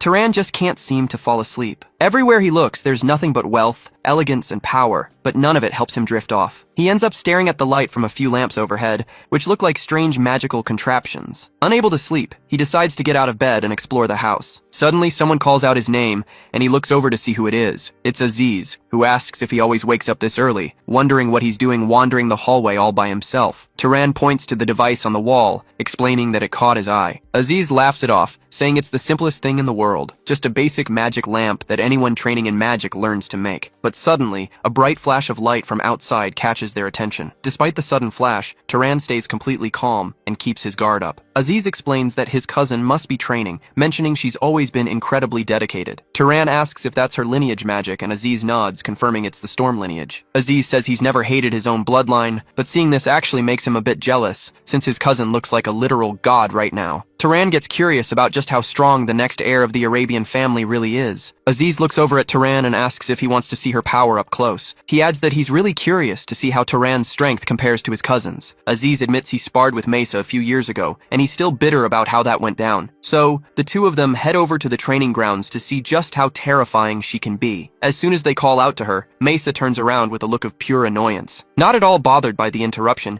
she demands to know who the guy her cousin brought along is. Aziz introduces him as Turan, immediately realizing she already suspects why they're dropping by. He explains they just want to watch her practice her magic, and maybe join in for a bit. Mesa brings up how it took Aziz a whole week to pull off a spell she mastered in just 2 tries. She says she still remembers the outcome of that old match perfectly. Hearing that his friend ran off crying from that training session, Turan can't help but laugh. Aziz defends himself, saying things are different now because Turan is one of the most talented mages he's ever seen. Then, he suggests the two of them have a little sparring match to spice things up. Mesa thinks it's ridiculous for her cousin to even suggest she fight this guy. Turan just watches her quietly, showing no sign of arrogance. She glares at Turan, clearly wanting to show him how insignificant he is compared to her. Turan doesn't react, and simply looks up at the sky. He sees the sky completely lit up by the energy radiating from Mesa. Before long, that massive power starts overflowing from her body. It's obvious she's furious about being interrupted during her practice. To teach them a lesson, Mesa blasts a massive jolt of electricity straight at Turan. Turan takes the hit directly, even though it hurts like crazy. After a moment, the attack stops, and the sky begins to clear up again. Turan is shaking badly, but he stays on his feet and actually finds the whole experience pretty interesting. Even though he's drenched in sweat, he manages to withstand the full impact of the blast. As he tries to catch his breath, Turan notices Mesa staring at him with a strange look. She scoffs, saying it's a joke to even call a fight between them a real match. Turan is annoyed to hear Mesa claim he isn't even on her level. Aziz steps in, explaining that while Turan has less raw mana, his ability to copy and learn new spells on the fly is terrifying. He insists that Turan is a magic genius, and that even Mesa wouldn't be able to keep up with him. Hearing all this praise directed at Turan, she decides to accept the challenge once and for all. Turan proposes a challenge. They'll each show a spell the other doesn't know, and whoever copies their opponent's spell faster wins. Aziz loves the idea, and asks his cousin if she agrees to the terms. Mesa accepts, but demands they exclude bloodline magic. Realizing Turan doesn't even know his own origins, she warns him that she's going first, starting right now. The two of them get ready to watch what she's about to do. Suddenly, plant sprouts begin to break through and grow from the ground. The sprouts quickly multiply, rapidly growing into massive vines. The plants wrap around Aziz and lift him off the ground. As he squirms in the air, Mesa explains that this is plant manipulation magic, and asks if Turan can do the same. Up in the air, Aziz yells at her to let him down, but Mesa says he should stay up there a bit longer because it's fun. Turan analyzes the spell to figure out how it works. He kneels down, touches the ground, and tries to replicate it. Turan reasons that fire magic just needs to manifest heat,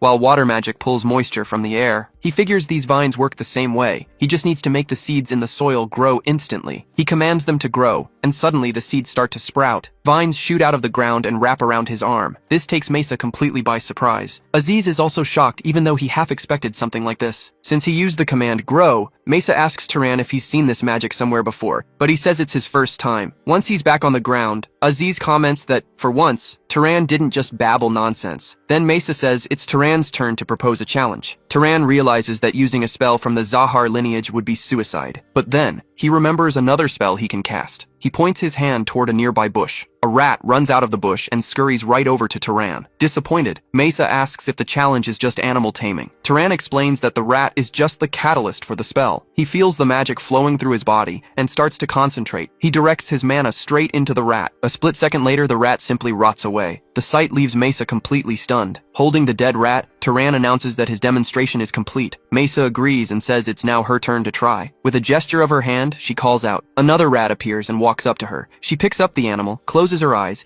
and begins to channel her mana. Her mana flows into the rat, but absolutely nothing happens to it. Mesa channels even more mana, wondering how Turan pulled this off, since it doesn't seem like standard magic. Aziz asks why he had to use such a gross spell, and Turan replies it was just the first thing that came to mind. Turan thinks to himself that his suspicions were right. He wonders if even the prestigious Arabian family is completely clueless about this spell. Seeing Mesa struggle, Aziz asks if they can just hand the victory to Turan already. Annoyed, she tells him to shut up and insists she's going to pull it off. In magic, causality is incredibly complex because so many factors are at play. It depends on whether the user understands the phenomenon they want to cause, if it's natural, and how much mana is used. Knowing how the phenomenon actually works drastically boosts the success rate and lowers mana consumption. Because of this, one way to force a spell to work when you lack knowledge is to brute force it with a massive amount of mana. Channeling as much mana as she can possibly muster, Mesa focuses entirely on making the rat rot. Slowly, the magic starts to take effect, and the rat's flesh finally begins to rot. This surprises both of them, because they didn't think she could actually pull it off. Even though she's exhausted, she boasts about her success, but she can't hold on any longer and her eyes start to close. Then, she collapses onto the floor. Aziz rushes over and begs her to open her eyes. He tries to figure out what's wrong, since running out of mana doesn't usually make someone pass out. At most, she should just be extremely exhausted. But as he takes a closer look, he notices something. He looks at Mesa's hands and realizes what happened. He picks her up and asks if there's a healing mage nearby, but when he's told there isn't one, he orders them to bring salt and water to her room. As he carries her, he realizes she's been using her mana just to keep her own body functioning. She shouldn't even have been able to stand. A while later, Mesa finally opens her eyes. Her aunt looks incredibly worried and asks if she's okay. With a lot of effort, she sits up in bed and asks how she got there, and her aunt explains that Aziz said she fainted while training with their guest. But her aunt isn't sure if that's the truth, so she asks her if that's really what happened. Still worried, her aunt asks if that man did anything to hurt her, but Mesa quickly tells her it wasn't Turan's fault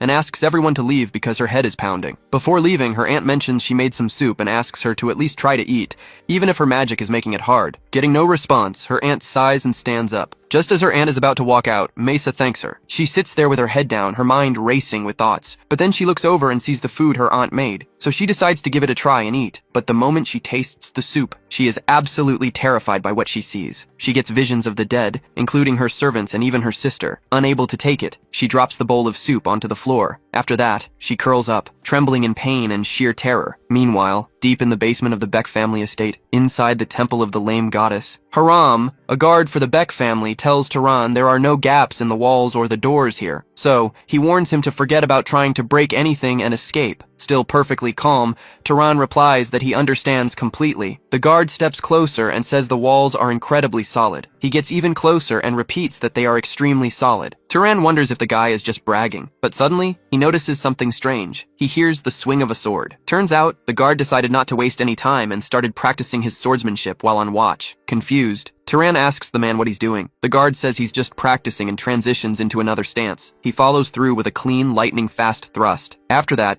he lets out a vertical slash that actually creates a small gust of wind. Watching this, Turan notes that there isn't a single wasted movement. Each strike perfectly sets up the next. Suddenly, the guard turns and notices Turan staring at him. Turan quickly apologizes for interrupting his practice. The guard walks over and asks him what he thought of his form. Turan admits that he found his swordsmanship absolutely incredible. The guard takes a step back and nods, saying he understands. He mentions that while nobles look down on martial arts as useless, it's only because they never manage to master them. Turan points out that unless a family line focuses purely on physical combat, focusing on magic is usually way more efficient. But when you're pushed to your limits, situations will always come up where magic isn't enough. Haram holds out his sword and tells Turan to take it. Turan hesitates, asking if it's really a good idea to hand a weapon to a suspect who is currently locked up. Offering the sword again, Haram says it's just a piece of metal, adding that in Turan's current physical state, he couldn't beat him anyway. Turan takes the sword, wondering what exactly he's supposed to do with it. Haram watches with genuine interest to see what the young man will do. Using a tiny bit of mana, Turan tries to copy the guard's stance. Haram points out that he's doing it all wrong. Turan grips the sword, letting his mystical energy wrap around his entire body. Haram explains that this specific exercise doesn't require any mana at all. He instructs him to shift more weight onto his supporting leg, as if his feet are rooted deep into the ground. Haram also tells him to raise his arm higher, warning him not to limit his own range of motion. He suggests that if Turan has the time, he should focus on pushing his body to its absolute physical limits. The guard claims that magic is nothing but a crutch, saying mages mistakenly believe it can replace physical strength. He declares that a well-conditioned body can dominate any battlefield without needing any magical help at all. Suddenly, Turan hears a noise and looks over to see what's going on. Just then, a young woman enters the room. The leader calls her out, saying it's highly disrespectful to behave like that toward their benefactor. Turan steps in, saying he's glad to see she's recovered, and apologizes, feeling like his own behavior as a guest was out of line. The young woman says Mesa wants to apologize to Turan and asks if he has a moment. In another room,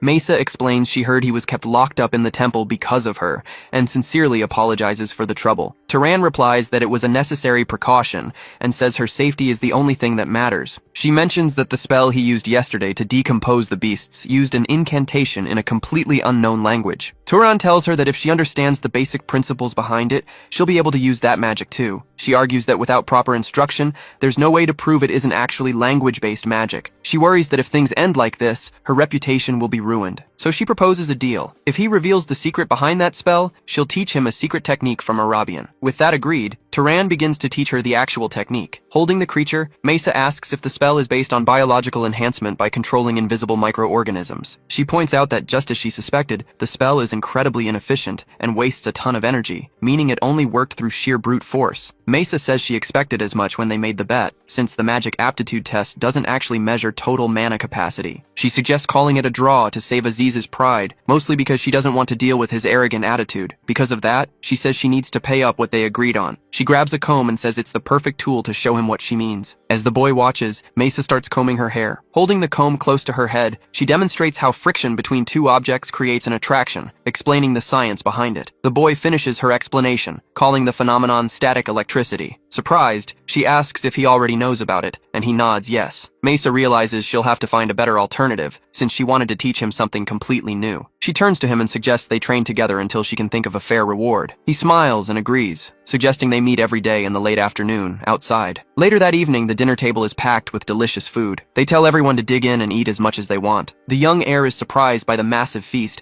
and mentions they don't even have this much variety on his birthday. Someone comments that it's a bit of a weird comparison to make right now. The older lady then asks him to pick up where they left off in their previous conversation. The boy confirms the details, and the young woman asks if there's a specific item he wants. He explains he's looking for some personal protection, preferably something to help against sneak attacks. She replies that it's a common request and easy enough to do, but mentions she doesn't have anything ready to go right now. The young clan member raises his hand and offers to make the item himself, explaining he just finished an order for the main family and has some free time. The lady asks about his design plan, and he suggests that a constant wear accessory would be the best defense against ambushes. He proposes making a ring, earring, or necklace that can instantly trigger a protective magic barrier. While it might sound like family pride speaking, the item really is going to be crafted by an incredibly skilled conjurer. The boy thanks them, but wonders if they're being a bit too generous. The matriarch assures him that during his 30-day stay, he will be treated as an honored guest, so he should just accept it. In another room, the heir mentions he thinks his mother has taken an interest in the boy. He explains that when he talked to his mother before bed last night, he highly praised the boy's skills and hard work during training. He only wanted to make sure his mother didn't underestimate his friend, but now he realizes her plan is to recruit the young man into the clan. The strategy would be to shower him with gifts and eventually win him over using a beautiful young woman. He tells his friend to relax, assuring him the defensive accessory is just a polite gesture. Then he asks if the boy has any plans right now, and hears that he has training scheduled with Mesa. The blonde kid points out that training is still hours away, and even if they aren't in the capital, the area has plenty of cool spots to check out. He asks his friend if he's really going to waste such a beautiful day cooped up in his room studying magic. He drags his friend along, telling him life is way too short not to have some fun. Elsewhere, a crowd of people is enjoying various games. The heir points toward a counter where people are placing bets. The blonde kid suggests they play too, but the boy shakes his head. So, the heir points toward a different area of the venue. Turan looks over and spots something that catches his eye. He takes a closer look at a poster on the wall. His eyes widen in shock as he reads what's on it. He realizes the person featured in the ad is actually someone super famous. Turan thinks the face on the poster looks identical to Kiorn. Meanwhile,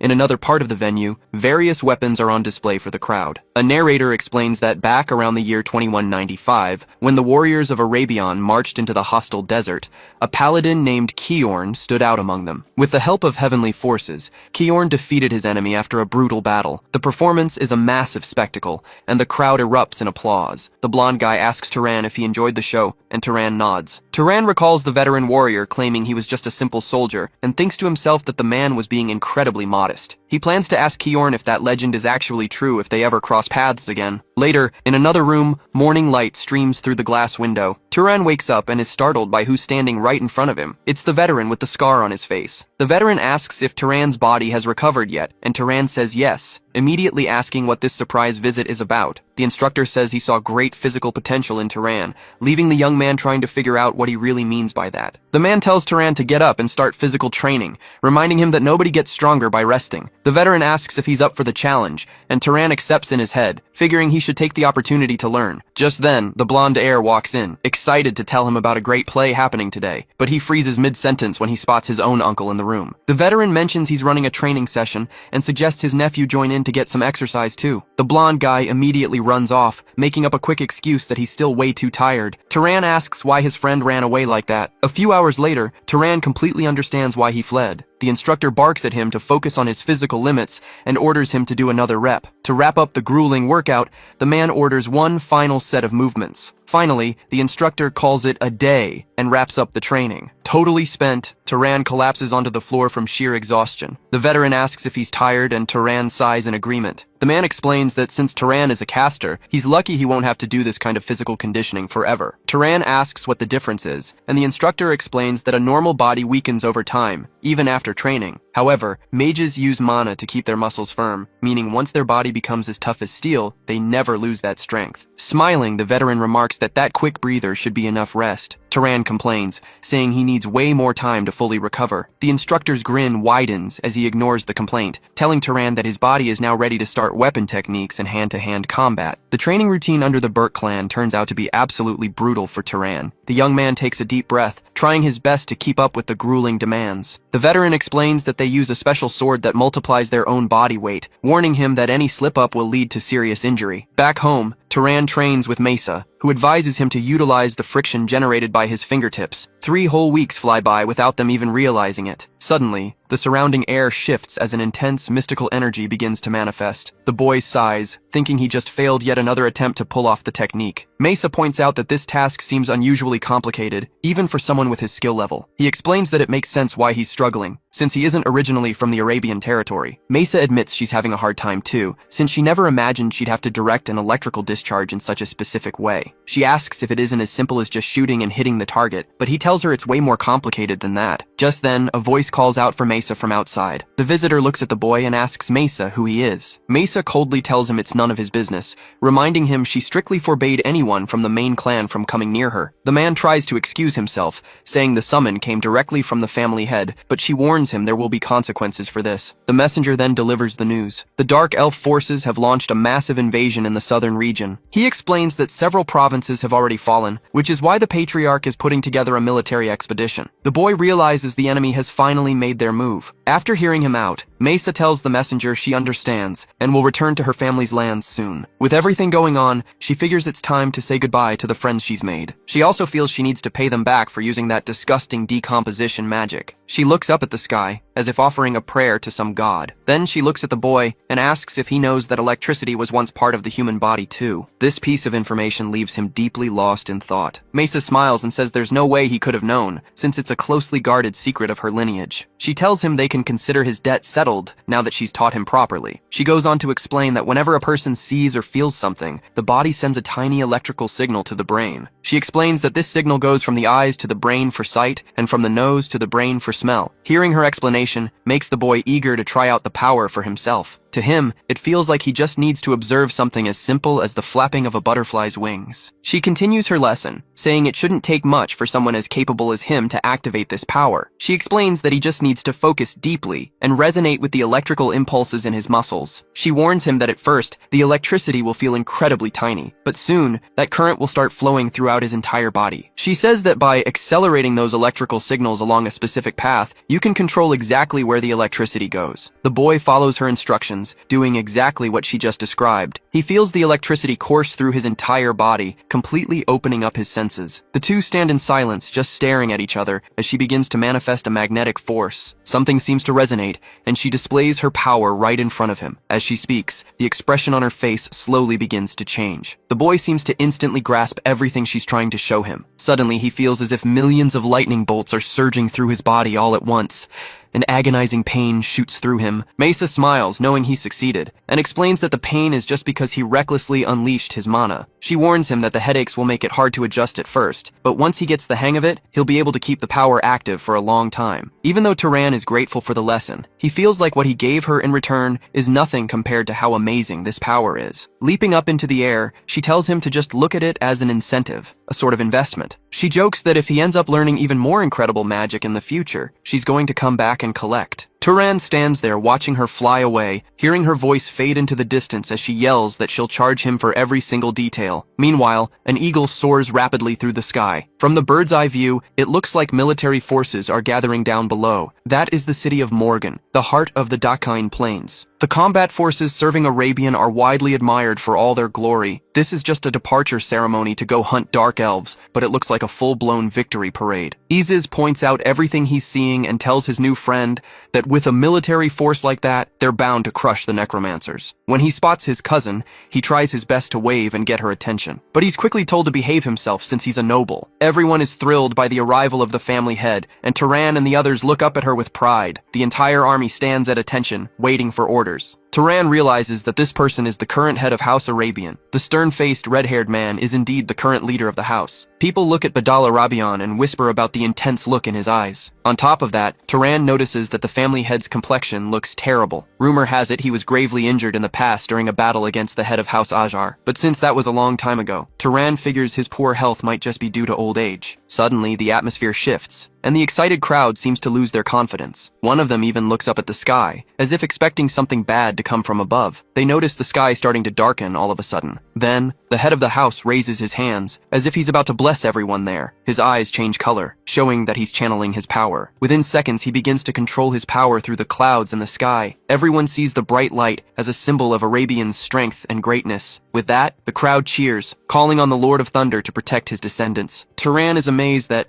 despite his weakened body, the man can still put on such a massive display of power. He easily blankets the land with thunder and lightning, demonstrating the absolute peak of human magic. Later on, Turan is handed an item meant to give his physical resistance a quick boost. Without even needing to inject mana, his resistance increases so much that it matches the level of nobles from the Guardian lineage. The young man handing it over warns him that it drains a lot of mana, so he shouldn't keep the item active for too long. Turan is incredibly grateful, realizing this is an amazing treasure. The matriarch mentions that if he's interested, he is more than welcome to formally join their family. She has always shown him a lot of affection, especially out of gratitude for saving her precious child. Turan thanks her, but he knows things won't be that simple. She says she already heard his story from her son, so she knows he has his own goals to pursue. Turan thanks the lady and promises he will never forget the hospitality she showed him. After talking to the old lady, Turan gets ready to head out. That's when he notices that other people want to say goodbye to him too. Everyone there is incredibly grateful for everything Turan did for one of their family members. Then,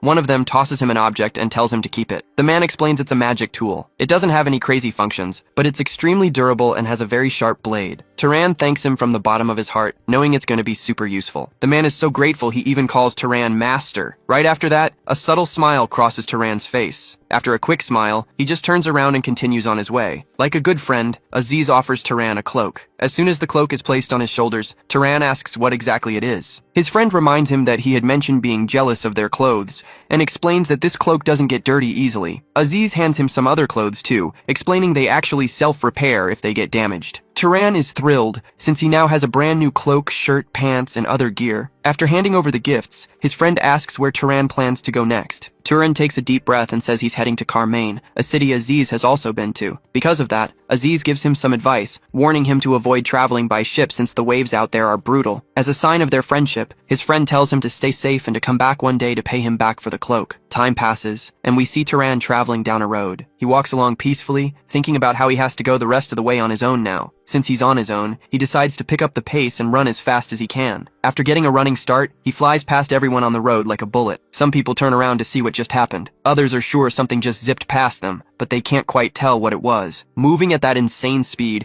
he blazes past the village houses. He also runs along the shores of some lakes. Turan runs so fast for so long that he finally feels the need to slow down. He keeps jogging, but not nearly as fast as before, until he eventually slows to a walk. By now, he's practically at the foot of the mountain. From here on out, he decides to rely on his sense of smell, which has never let him down. He calms himself to sniff the air, and immediately picks up on something coming from a specific direction. At first, he thinks it's just a normal campfire, but then he realizes it's a disgusting stench like a burning animal. He focuses even harder to pinpoint where the foul smell is coming from. That's when he comes across a horrific scene. A village that looks like it was attacked, burned to the ground, and abandoned. Several bodies there are already decomposing. Many others were tied up before being executed. He figures the place was hit by bandits since the Dark Elves shouldn't have made it this far. Still, something doesn't feel right, and it feels like there are pieces missing from the story. Determined to find out what happened, he decides to walk a bit further in. But all he finds in the area are charred remains and traces of pure destruction. No matter how much he searched, all Turan could find were the ruins of an ancient civilization. He firmly grabbed the handles on the floor to see if there really was a basement hidden underneath. With a strong grip, he yanked the doors to break them off their hinges. As soon as he got them open, his face went completely pale. Inside the basement, he saw someone who looked exactly like the goddess of corruption. The little girl inside jumped in fear when the doors were suddenly busted open. Turan walked down the steps and told her to calm down, assuring her he wasn't an enemy. Hearing this, the girl calmed down a bit, realizing he was only there to help. He approached her gently and asked her to tell him what had happened. She explained that someone had wiped out everyone in the village, and she thought it was a mage. As she was speaking, her strength completely gave out and she collapsed. Turan scooped her up in his arms, relieved to see she wasn't seriously hurt, just completely exhausted. His priority now was to get her to safety. Suddenly, he heard someone shout that they had found what they were looking for. When he looked up, he saw someone pointing right at him. Turan realized he was surrounded by a whole group, led by a woman who looked absolutely furious. She ordered him to get on his knees, warning him she wouldn't say it twice. It seemed she was mistaking Turan for the one responsible for destroying the village. Losing her patience, she demanded once again that he put the child down immediately. Another mage in the group, despite shaking with fear, was also determined to take him down. Turan tried to get them to calm down, explaining that this was all just a misunderstanding, but the group wasn't listening, and they were ready to attack at any second. They looked like they were about to strike without warning. Suddenly, the woman yelled at her companion, telling him not to blast the man directly, or he might hit the kid. The man apologized for the slip-up, while the woman stared ahead, utterly confused. Turan had raised his hand to shield himself and the little girl from the blast. When the dust cleared, everyone saw him standing there, comfortably holding and protecting the child. Turan looked down at the artifact he'd just received, never imagining he'd have to use it this soon. The other mages were stunned to see he didn't have a single scratch on him, having blocked the attack perfectly. What terrified them even more was that he did it without using any magic, relying purely on his physical body. This caught the woman's attention, and she wanted to know what kind of lineage he possessed to have such an incredible defense. Turan called out to them, repeating that he wasn't the one who attacked the village, and that this was all a mistake. He made it clear that if they attacked him again, he wouldn't just defend himself, which made the archer hesitate. She knew she had to prioritize the safety and well-being of the child in his arms. Lowering her bow, the woman admitted it didn't make much sense for someone to cause this kind of destruction for no reason. Still, she found it hard to believe he had stayed behind just to rescue a child. She introduced herself and asked him for his name. The woman explained that even though everything pointed to him being guilty,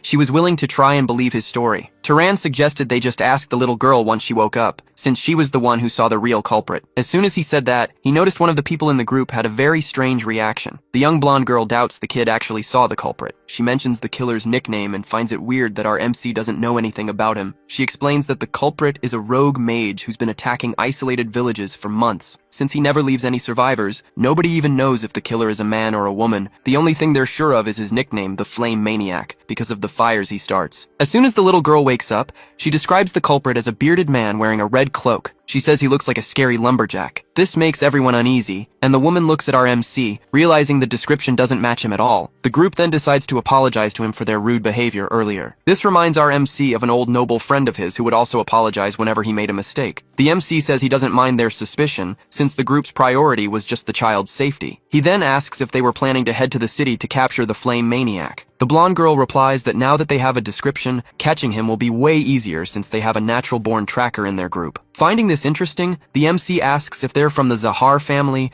and what they're doing in a place like this. The blonde girl throws her hands up and explains that her name is Beeson Carmaine, from the Carmaine family, and that she's from Abicha. She adds that her friends are from vassal families, and only Asha is a descendant of the Zahar family. Beeson explains that Asha's bloodline manifested weakly, which they call a primitive bloodline. She then asks if the MC would be willing to help them hunt down the Flame Maniac. She offers him the entire bounty and even promises to give him her share of the mana. The MC hears her out and asks if they know how strong the Flame Maniac actually is. Bison says he's definitely a noble-level mage, considering he defeated knights in the villages he attacked. The MC figures this opponent is perfect for him right now, since the weak beasts on the road aren't helping him level up anymore. He looks at her and accepts the hunt. The group decides to get the little girl to safety first, taking her to a nearby village to be cared for. They give a family enough money to raise her and warn them that they'll be keeping an eye on around the situation. The MC adds that he will randomly drop by in a few years to check on how she's doing. This warning instantly puts the man who took the money on high alert. Afterward, the group returns to the site of the latest fire to look for clues. They trust that their tracker will find something in the ashes. The tracker's eyes glow, signaling the start of her search. She pinpoints a direction and guides the group, warning them they'll have to walk a bit further. They search around the burnt ruins looking for any tracks. Eventually, they find deep marks in the ground. The marks form a trail of destruction leading straight into the forest. The tracker also uses her sense of smell to sniff out the culprit's trail. She investigates by touching the ground and sniffing specific spots on the dirt. She looks back and explains to the MC that she's looking for human footprints first. After that, she'll track the scent of ash, since the killer must have some residue on his clothes if he hasn't changed. Suddenly, her eyes widen, and she announces she's found something. The tracker rushes off in the direction of the scent she just picked up. Her friends yell for her to wait because going alone is too dangerous, but she ignores them and keeps running through the forest toward the base of the mountain. Moments later, the tracker finds an underground entrance and realizes they're on the right track. The young blonde looks at our protagonist and tells him he should lead the way, while the rest of them follow behind. She then conjures a small sphere of light in her palm to light up the path. With enough light to see inside the small cave,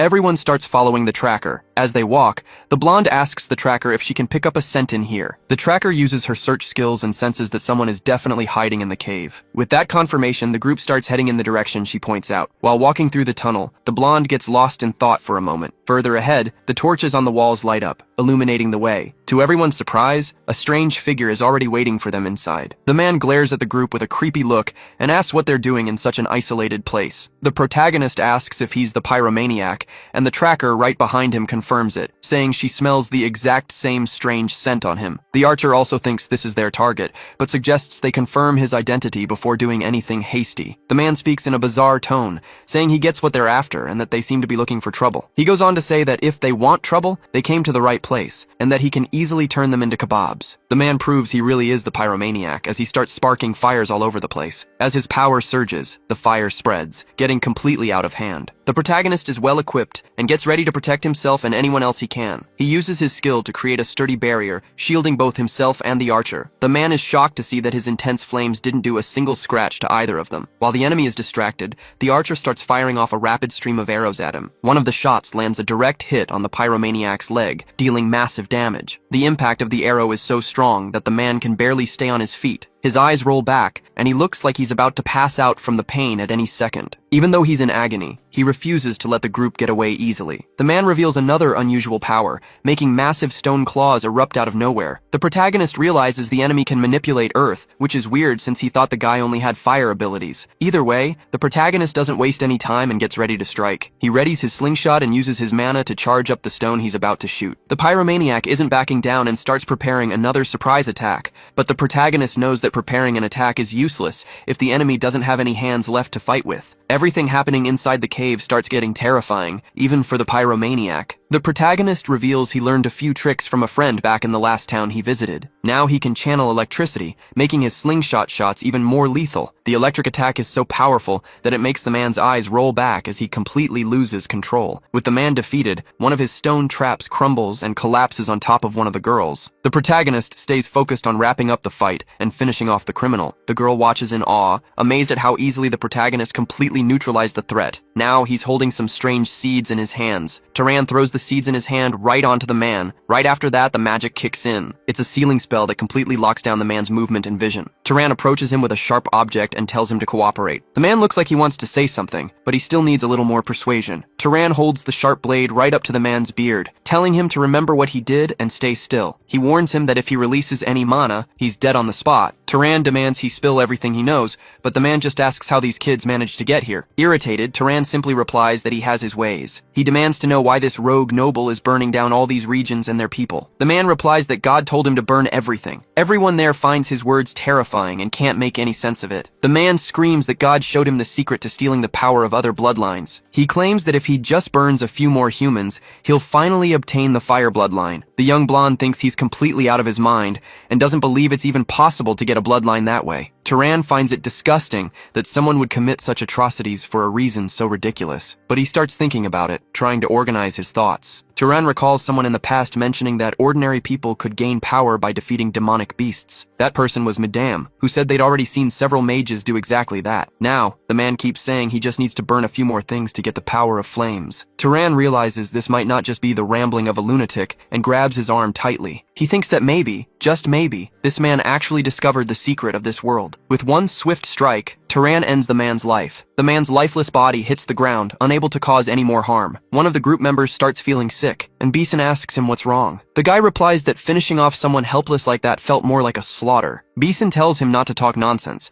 reminding him that the man almost killed them all. She points out he had countless victims, and that even skinning him alive wouldn't have been enough punishment. In the background, Turan spots a notebook lying on the ground. He looks through it and is deeply troubled by what he sees. The notebook has records of every single village attacked, serving as proof of the man's crimes. But as he flips the page, Turan is shocked. The notebook contains formulas he's never seen before, and he wonders if these were also taught by the voice the man called God. Beeson calls out to Turan while he's busy analyzing the book. She tells him they're going to absorb the mana now. The four of them begin absorbing all the mana left in the man's body. Sometime later, a man congratulates Beeson on the capture, saying a new star is rising in the Carmane family. She accepts the reward, saying the praise is a bit much. Beeson then tells Turan that her group is going to keep traveling and hunting demonic beasts. She hands Turan his share of the reward and asks what he plans to do next. Turan replies that he's leaving right away and heading straight for Abicha. Beeson steps closer and warns him not to repeat anything that crazy fire guy said, since it would cause absolute chaos. They say their goodbyes, confident they'll run into each other again in the future. Turan figures there's no reason to spread his suspicions anyway,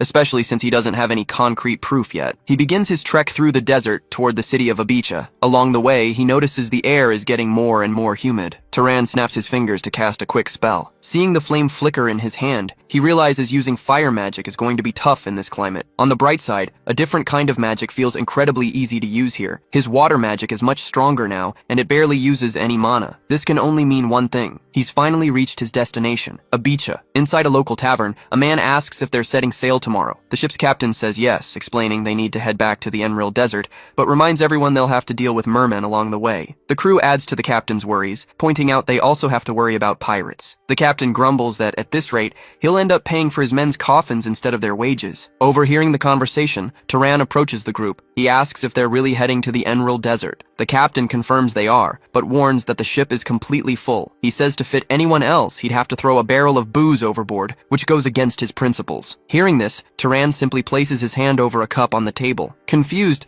the captain asks what he's doing. A second later, Turan completely freezes the cup solid. The captain is stunned, barely able to believe he's looking at a mage. Realizing he's a magic user, everyone at the table jumps up and starts sucking up to him, but Turan tells them to just act normal. The captain asks what he wants, and Turan explains he needs a ride to the Enril Desert. He clarifies he doesn't want to go as a passenger, but rather as hired help to defend the ship against mermen and pirates. The captain explains his ship is pretty basic, and they can't afford a good salary or decent quarters for a night. Turan reassures him, saying the pay and conditions don't matter as long as he gets to Enril. Hearing this, the captain practically jumps out of his seat with joy. He says it's a deal, and tells Turan he can join the crew immediately. As soon as they arrive at the docks, the captain welcomes Turan aboard his humble ship. Meanwhile, in a completely different area, several houses are burning to the ground. Chaos grips the region as the flames spread out of control. A knight grips his sword, seemingly frozen in fear. Right in front of him, a monstrous demon glares him down. The knight finds his courage and slices the demon clean in half. Immediately after, he looks to the side and sees a dark elf approaching. He manages to defeat the enemy, but another dark elf instantly appears right behind them. The man puts all his strength into his sword to cut through his opponent and use the momentum to hit the next, but yet another enemy sneaks up from behind. The battle seems endless, and a massive horde of dark elves begins to surround the knight from all sides. The knight desperately realizes he won't make it out alive if the fight keeps going like this. But suddenly, tiny sparks of electricity begin to crackle in the sky. They quickly turn into lightning bolts, striking down every enemy surrounding the knight. Confused by what just happened, he looks back. He sees that Mesa is the one who saved him. He thanks her, and she tells him to regroup with the main force right away. The warrior nods and runs off toward the other soldiers. Suddenly, Kadram appears behind Mesa. He asks if she's hurt. She says she's fine, but he warns her to be careful anyway, saying she's worth way more than a couple of ordinary knights. Mesa assures him she's fine and asks how the battle is going. to which Kadram replies they've almost retaken the area, but still haven't found the tunnel. Mesa understands and tells him to let her know the second they find it, because she's going in alone. Right after that, she flies away. Kadram watches her leave, looking completely annoyed. He mutters to himself about how irritating she is, complaining that her brother spoiled her rotten. He thinks to himself that if she keeps acting like this, she'll end up just like her mother and brother. The scene cuts to the ship already sailing on the open sea. Turan stares out at the water, lost in thought. He realizes he has no idea what to do even after he reaches the lands of Zahar. He doesn't know where his father is, and sneaking into Zahar territory without a plan is extremely dangerous. All he has is a portrait of his mother and a few personal belongings, and he has no clue how long it'll take to find a lead with just that. While he's deep in thought, someone approaches him from behind. The captain of the ship walks up and asks him what's on his mind. Turan replies that he was just thinking about how massive the ocean is. The captain asks if he's getting seasick, but Turan says he feels completely fine. The captain mentions he heard Turan has been learning the ropes from the first mate. Turan confirms it, saying it's been great to learn and actually a lot more fun than he expected. Suddenly, one of the sailors yells out that food is ready. The captain smiles and tells everyone to go eat. Turan starts eating his meal, which doesn't look appetizing at all. At the same time, he overhears a sailor thanking God they brought sauerkraut on the trip. The man explains that without it, everyone's gums would start rotting from scurvy. Turan finds this interesting and asks how they figured that out, and the sailor replies that someone discovered it, and the word just spread. He adds that before they knew any better, some sailors would even eat raw mermaids. Suddenly, an alarm goes off. There's a medium-sized ship right ahead. Someone asks the lookout if they're pirates, but he says he can't tell. He warns that the ship isn't flying any house flags. One of the sailors mutters that they definitely look like pirates, adding that he knew all this quiet weather was too good to be true. Instantly, everyone on board grabs their weapons and preps for battle. One of them asks what the plan is, since the other ship is faster and will easily catch them even if they try to run. He adds that if the wind works in their favor, they might be able to dock at a nearby island. The captain then turns to Turan and asks if he can handle the situation. Turan replies that as long as there aren't any nobles or knights among them, he can take care of it easily. The captain nods and orders the crew to turn the ship around to launch a counterattack. The crew changes course, sailing right up next to the pirate ship. Seeing them approach, the pirates yell for them to stop their ship, promising to spare their lives if they cooperate. Turan asks if they'll really be spared, but the sailor next to him asks if being thrown to the sharks counts as spared. Hearing that, Turan gets ready for battle. He takes a running start and leaps straight onto the pirate ship. Turan's sudden arrival catches the pirates completely off guard. None of them expected anyone to just jump onto an enemy ship all by themselves like a sitting duck. But suddenly, the water around the ship starts to rise into the air. The water begins to freeze, forming sharp spikes. Realizing he's a mage, the pirates rush him to try and stop the spell, but they can't get close in time, and a huge chunk of them get wiped out by the ice spikes. Turan looks at his enemies and thinks that scum like them deserve no mercy. He decides there's absolutely no reason to spare a single one of them. Realizing these pirates have no honor, Turan goes straight on the offensive. The surviving pirates start to panic,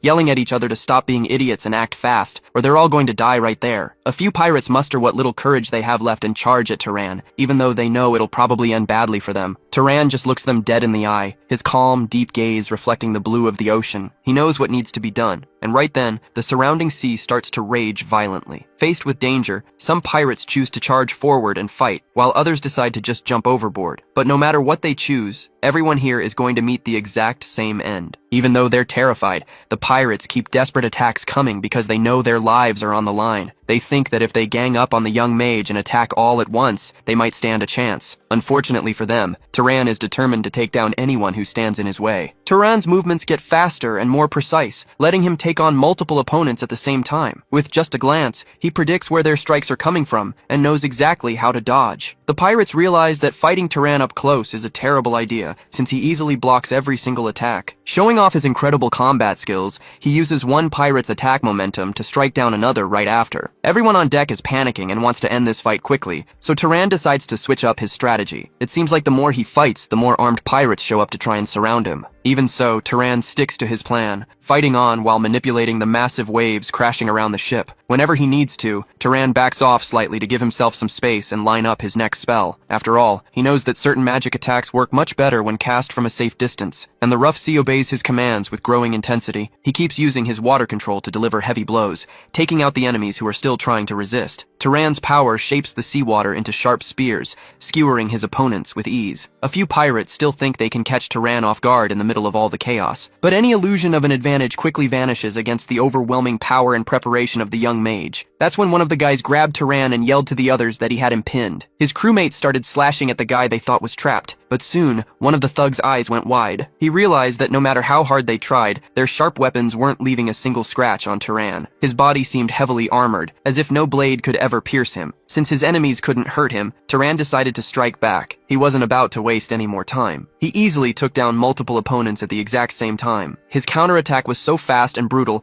that his enemies didn't even have time to think of a plan. The moment he realized these pirates deserved no mercy, their fate was sealed. For a long time, the only sounds echoing across the ship were screams of pure desperation. In the end, only Turan was left standing on the deck, holding his magic sword. Every single pirate who had been so sure they could defeat anyone who crossed them had been wiped out. This victory gave the sailors from the other ship the perfect excuse to claim the vessel as plunder. The whole crew was thrilled. Giving a ride to this mysterious man turned out to be an amazing deal. The captain praised Turan, joking that he also made an excellent janitor. He kept the joke going, saying that if Turan kept cleaning things up this spotlessly, his own crew would be out of a job. Noticing the mess all over Turan, one of the crew members suggested he go see the ship's doctor. Turan explained they didn't need to worry since all that blood belonged to the enemy, and with that, they set sail. The group, which started with just one ship, was now sailing with two, and the leaders gathered in the captain's quarters. The captain explained that the recovered vessel was actually a merchant ship that had gone missing in Ibiza years ago. Turan was surprised when the captain revealed that he was actually the owner of the recovered ship. Once the surprise wore off, Turan asked the captain what he planned to do with the vessel. The captain replied that there were plenty of options, like returning it to its original owner for a reward, but his plan was to sell the ship in the Northern Sea archipelago, which was right on their route. He explained that they were desperate for ships over there, so goods always sold for top dollar. Turan knew he would have to pay the crew for using their ship for transport. So, Turan proposed splitting a share of the profits, including the money from selling the ship, as a service fee for the sailors. The captain found the offer very interesting and agreed to the deal. While they were talking, a crew member burst in panicking, shouting that they had found a mermaid. The captain immediately worried, thinking they were about to be attacked by merfolk. The sailor explained it wasn't an attack. The pirates had actually captured a mermaid and were keeping it locked up. He warned them that the creature was locked in the hold,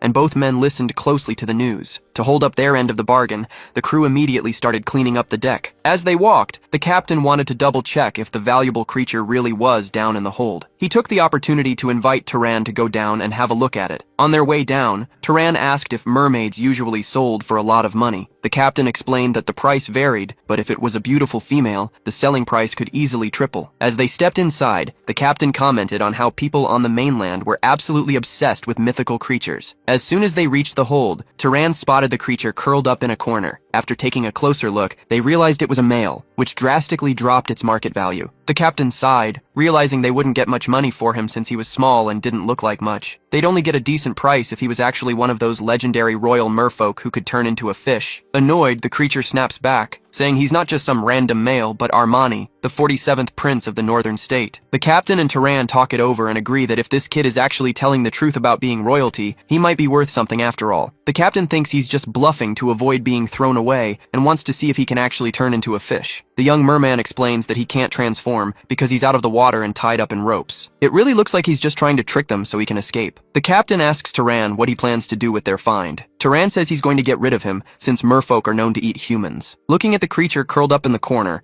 they agree they can't risk letting him go back into the sea and escaping. Turan gets ready to unleash the power that will end the young merman's life. Staring death in the face, the sea prince screams at them, asking how they dare do this to him. Even so, Turan's hand keeps charging up the lethal energy. The boy begs, insisting he has never eaten a human and hasn't even thought about doing it in his entire life. But despite his desperate cries, they completely ignore him. His eyes widen and he grits his teeth in pure terror. Suddenly, he gets an idea and tells the human with the glowing hand that if he spares his life, he'll lead them to a massive treasure. Seeing that he's got their attention, the young merman thinks he might actually survive this. He claims the treasure was left behind by the gods of Freya, the very deity they worship. The kid's life is spared for now, and before long, they finally spot land. The port town is just ahead, and the crew celebrates their arrival. They're thrilled to finally get some drinks in them, since there wasn't much to do out at sea. Once they dock, the captain asks Turan if he's made up his mind yet. Turan says he's decided to check out the location, since it's not too far and he can make it back by tonight. They grab the chains holding the young merman. After putting his prisoner into a small rowboat, Turan heads out with him into the open sea. The young sea prince asks if they chained him up because they thought he would run away. He boasts that he's royalty,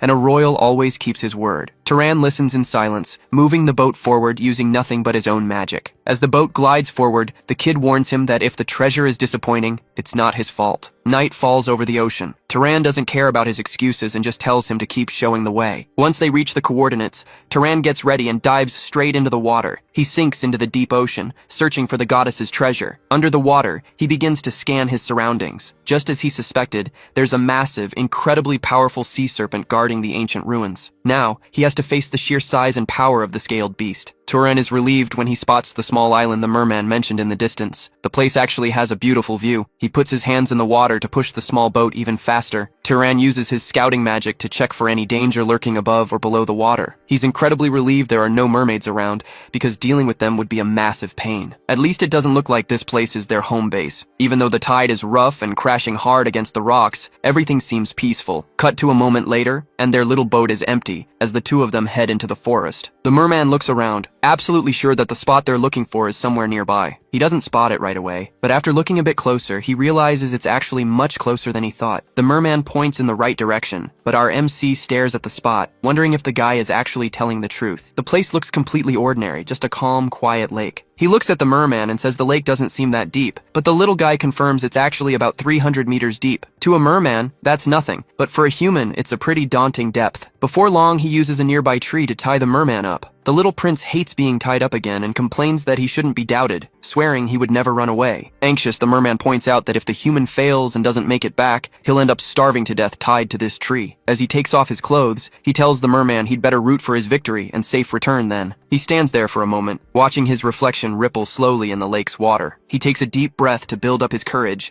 then dives straight into the deep water. He plunges in and swims down as fast as he can to reach the bottom in record time. In the vast, dark blue depths of the lake, he has to search for what he came for. He looks around, hoping to find it as quickly as possible. After all, he can't breathe underwater since he doesn't have that kind of ability. Eventually, he reaches a slightly brighter area where visibility is much better. Still holding his breath for dear life, he decides to get closer to something that catches his eye. His eyes widen underwater at what's right in front of him. It's a bizarre figure that looks like a giant, completely petrified snake. The creature is colossal, but he's finally found what he was looking for. Right at the top, he spots the figure of a knight who seems to have fought the giant serpent. He's so blown away by the sight that he briefly forgets he's underwater and almost gasps. He quickly covers his mouth, reminding himself that he needs to save every bit of oxygen he has left. He swims as fast as he can toward what he saw. Even though it's petrified, the giant snake is still terrifying. But he came all this way for the ultimate prize, so he climbs to the top to see if his gamble will pay off. Looking closely at the warrior who fought the serpent, nothing seems particularly special at first glance. He isn't sure if this man actually belonged to Freya's divine tribe,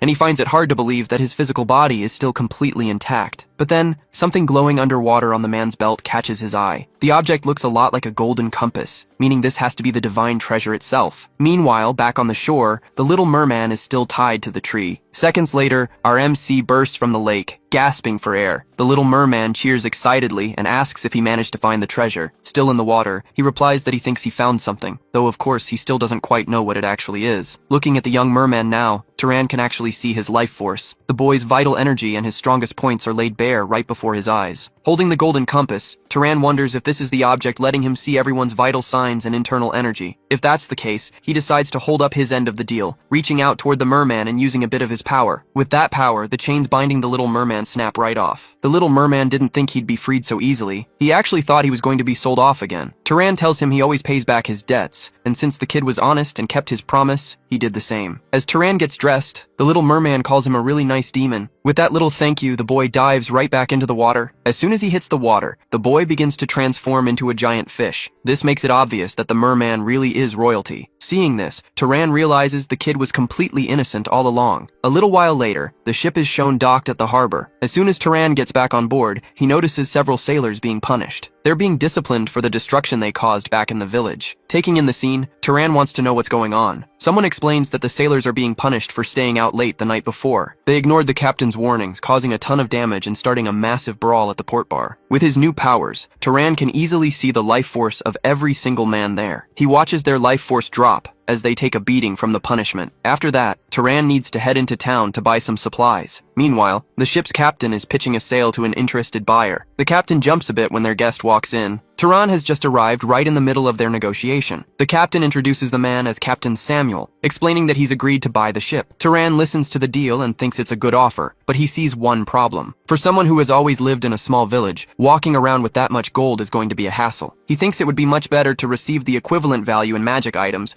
or sacred relics instead. Samuel then suggests that Turan head to the territory's second largest city, which is home to a lineage of beast tamers. He says that since Turan has plenty of money, finding a useful beast there shouldn't be hard at all. After setting things straight, they head back out to sea. At first, the voyage seems smooth, and the crew thinks their biggest problem will just be carrying around all that cash. But the lookout quickly spots dark storm clouds right ahead. In an instant, the sky turns pitch black, and the weather gets extremely rough. Massive waves slam into the ship, tossing it violently from side to side. Everyone is shouting orders to pull in the sails as fast as possible. They need to get all the cargo below deck immediately if they want to survive. With every passing second, the sea gets wilder and wilder. Taking a single step on deck becomes incredibly dangerous, and several men are swept right overboard. The crew is in a desperate situation. They have to pull down the sails, but trying to do so means risking being thrown into the raging sea. Luckily for the sailors, they have Kim on their side. Kim acts instantly, using his powers to save both the crew and the cargo. Telekinesis is just one of the many skills he has completely mastered. He uses his telekinesis to speed things up, telling the rest of the crew to head down to the shelter. Still using his power, he controls the ship's movements to keep it perfectly aligned. Without Kim's precise maneuvering, the ship and everyone on board would have been swallowed by the storm. In the end, everyone makes it out safe because of his perfect timing. Outside, the storm still rages as lightning constantly lights up the sky. Meanwhile, the crew tries to warm up in a more comfortable spot inside the ship. Many of them are shivering from the freezing sea, while others are completely soaked from the waves crashing over the deck. Kim gets worried and asks if everyone is okay,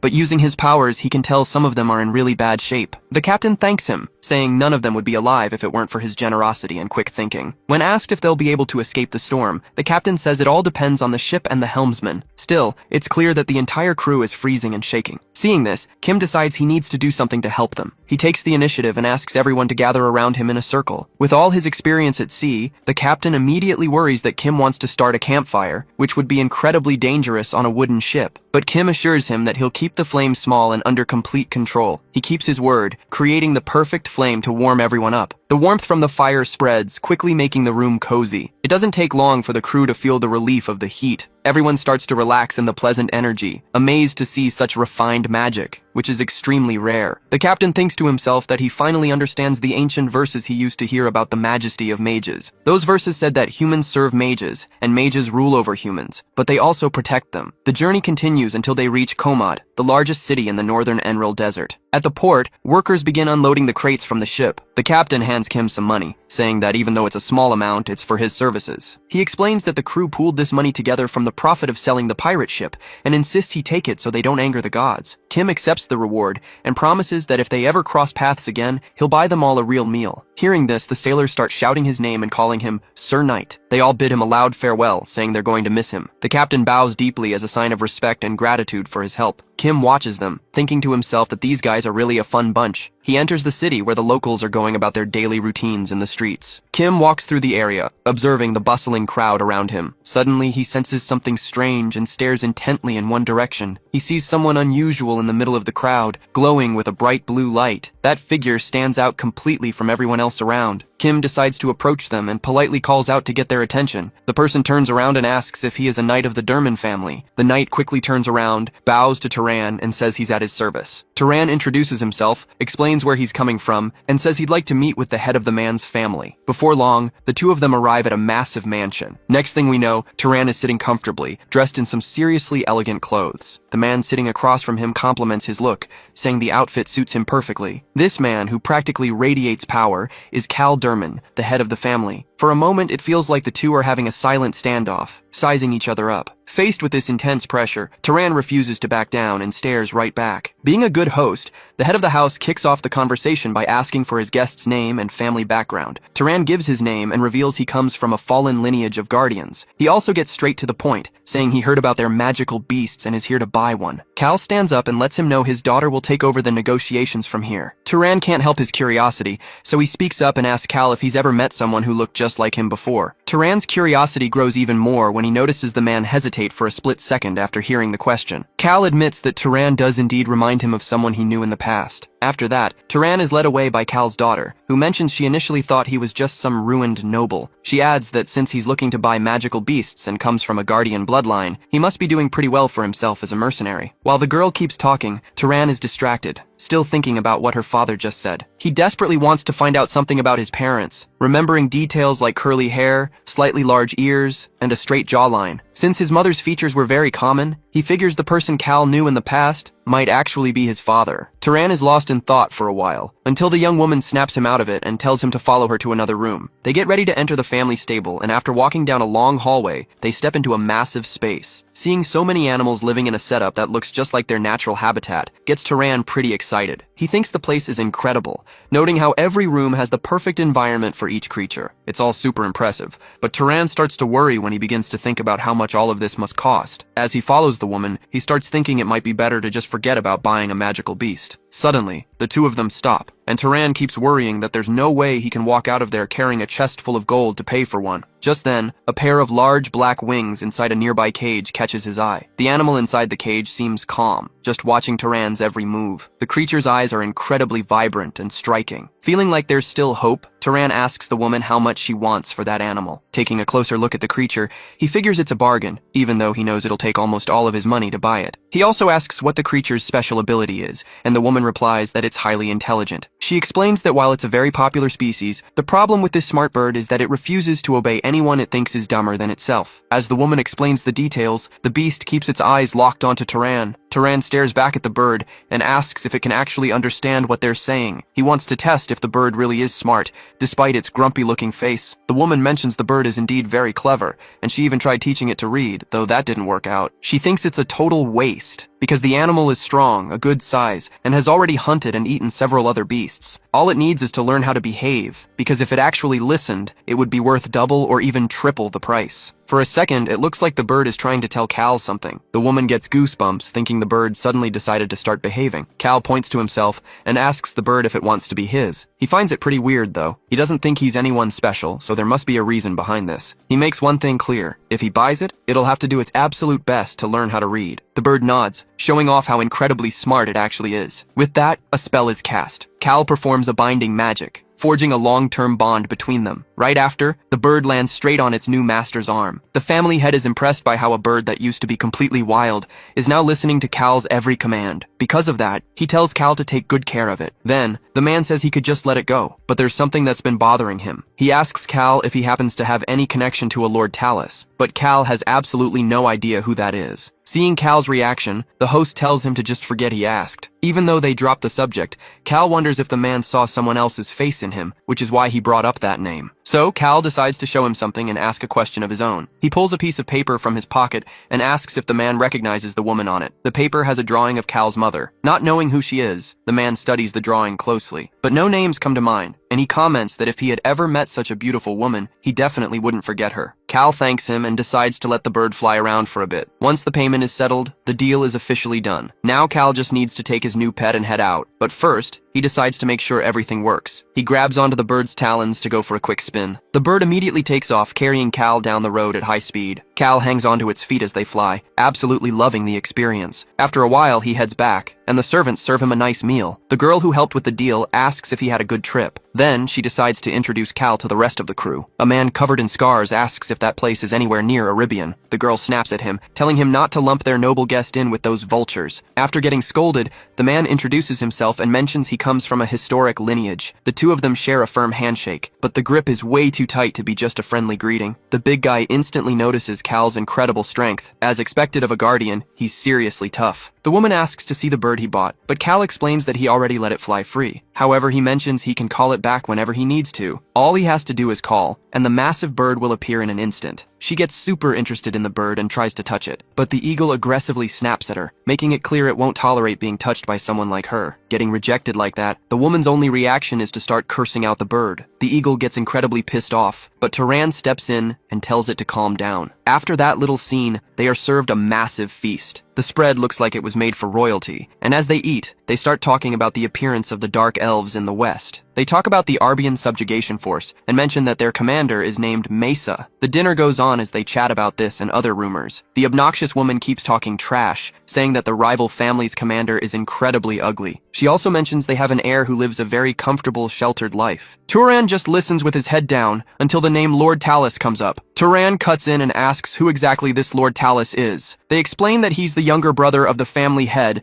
and the current second in command of House Zahar, meaning he's the one actually running the show. Turan starts to realize that his father might be someone way more important than he ever imagined. While he's lost in thought, the eagle tries to get his attention. The bird uses its beak to write in the dirt, trying to show off what it learned, but Turan is completely distracted by his own thoughts. He keeps worrying about what will happen if that powerful man really is his father. He's terrified that the moment that family finds out he exists, they'll crush him like a bug. Shaking it off, he finally looks down at the bird. The eagle had written Black Eagle in the dirt. Turan reads it and points out that its spelling is a bit off. Then he asks if it has picked out a name yet. The eagle writes Not Yet on the ground. Turan teases it, asking if its name is going to be Not Yet. The eagle looks totally offended and shakes its head no. Turan laughs and asks the eagle to explain why. The eagle writes on the ground that it likes Turan. He pets the bird and tells it that it still has a lot of studying to do. Still, he can't stop thinking about what the eagle wrote. Just then, a man approaches and says he's going out to hunt to warm up, inviting Turan to tag along. Turan explains that he's actually leaving today, and the guy acts disappointed, complaining that Turan should have told him sooner since they're supposed to be friends. Turan knows that despite the friendly act, the guy just wants to show off and flex his strength over others. The eagle glares at the man as he boasts about knowing the area inside and out, offering to guide Turan if he needs it. Turan politely declines, and the man turns to leave, telling him to let him know if he changes his mind. Turan finds it weird that the guy gave up so easily, which makes him pretty uneasy. Afterward, he walks over to a nearby building. When they step inside, Turan says he didn't need an escort, but the man explains he's just following the Lord's orders. Turan walks up to the counter and asks for a desert guidebook and religious texts on Enril. He places 2 items on the counter and says that'll be his payment for the books. Turan quickly leaves the fortress, clutching his new book. He notes that while the map inside is pretty bad, the Britzo Zahar book was funded by the main house, so the information should still be useful. Suddenly he senses some strange movement and looks over to the side. It's that same mysterious energy from before. Both Turan and his eagle immediately sense something suspicious. Then, the gates swing open, and just like that, Turan is outside the fortress. Once they're a safe distance away, he tells his eagle that they should probably slow down a bit. The eagle shakes its head,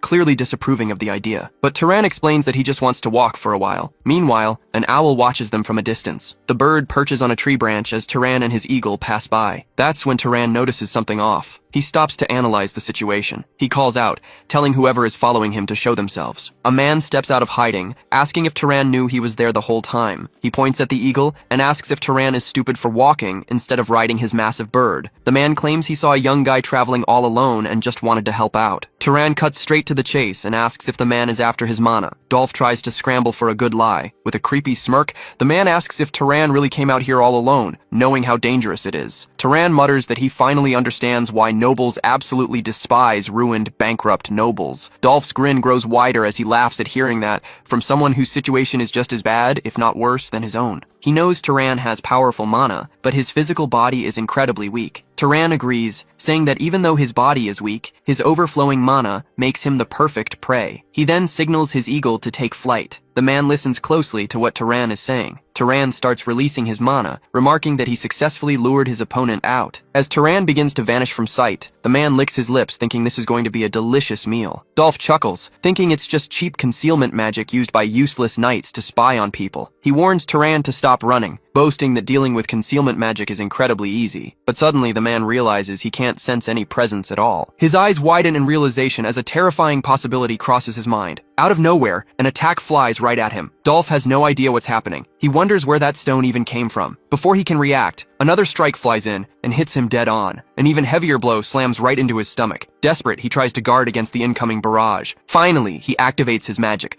conjuring a ring of fire all around him. Dolph figures that if he can just light up the area, he'll be able to break his opponent's stealth, and then all he needs is one solid hit. Suddenly, a fireball appears in the sky. Actually, it's not just one. 6 massive fireballs form high above. The fireballs immediately start raining down on his opponent. But right then, the confident smirk vanishes from Dolph's face, replaced by pure worry. The attack lands a direct hit. Dolph channels mana into his feet and stomps the ground hard, desperate to escape the blast. With that, all the fireballs vanish. Even so, he's badly hurt and screams at the protagonist to stop hiding and show himself. Dolph keeps shouting, completely losing his patience. He looks around frantically, trying to find a way out of this. He's so incredibly tense that sweat starts pouring down his face. He realizes he needs to run, because there is no way he can win this fight. Dolph knows that fighting a mage of that bloodline in the middle of a desert puts him at a massive disadvantage. He even rips off his shirt just so he can run faster. Dolph figures that unless his opponent has a bloodline with physical stats as crazy as his own, there's no way he'll be able to catch up. But then, he starts to suspect something and looks up at the sky to make sure. High above, he sees Ian holding onto his eagle's talon, and the eagle looks absolutely furious, since Dolph has been nothing but a massive pain. Ian remarks that someone like Dolph should have died a long time ago, unless he was carrying some kind of magic artifact. Terrified, the man begs Ian for mercy. Ian pauses, thinking it over for a brief second, but he quickly replies that Dolph knows damn well that's not going to happen. Using the eagle's pure rage to his advantage,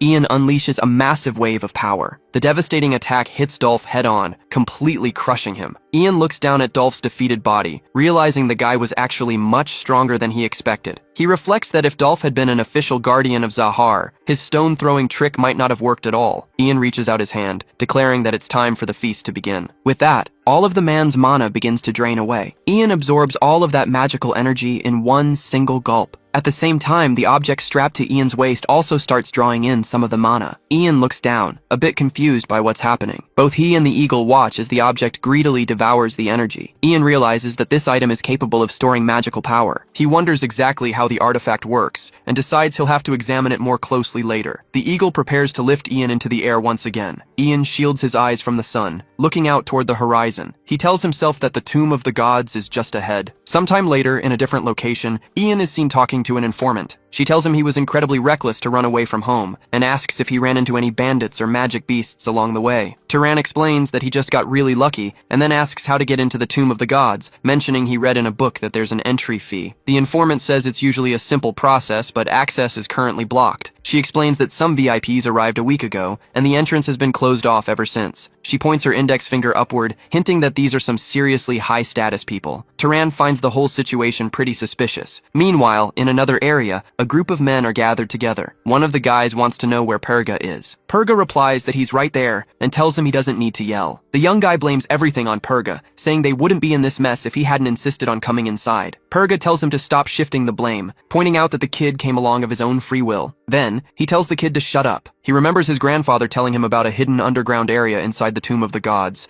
and how discovering this secret could make him the head of the family. He ponders the legend, and what this place actually is. He used to think it was just a myth, but now he realizes a place this well hidden really might hold some clues. Before he can finish his train of thought, he spots a horde of monsters heading straight for him. He realizes this secret is a nightmare, and he never would have come in here if he knew the place was crawling with monsters. He asks how much water they have left, and the kid answers that they're completely out. He has no idea what's going on. His eyes widen as he suddenly senses something. Even though he doesn't know the language, he can perfectly understand what the voice is saying. The kid says it's the Death Hunter, and the man asks if he's already back. The scene cuts to another location. Turan thinks it's stupid to just let a few people handle everything on their own. He figures it's best to keep a low profile, since it would be trouble if anyone recognized his face. Turan approaches a merchant and asks what a certain item is, and the man tells him it's saltpeter. Turan thinks to himself that he's heard of this material before. He pulls out a book to check, knowing the information must be in there. He finds out the reason they gave up on it was because they lacked all the necessary ingredients for the recipe. Turan asks the merchant if he has any sulfur, but the man says he's never heard of it. Another vendor chimes in, explaining that sulfur can only be found in volcanic regions. Turan thinks that if he had known that earlier, he would have looked in Komad. The merchant asks if he wants to buy some brown sugar since it's super rare,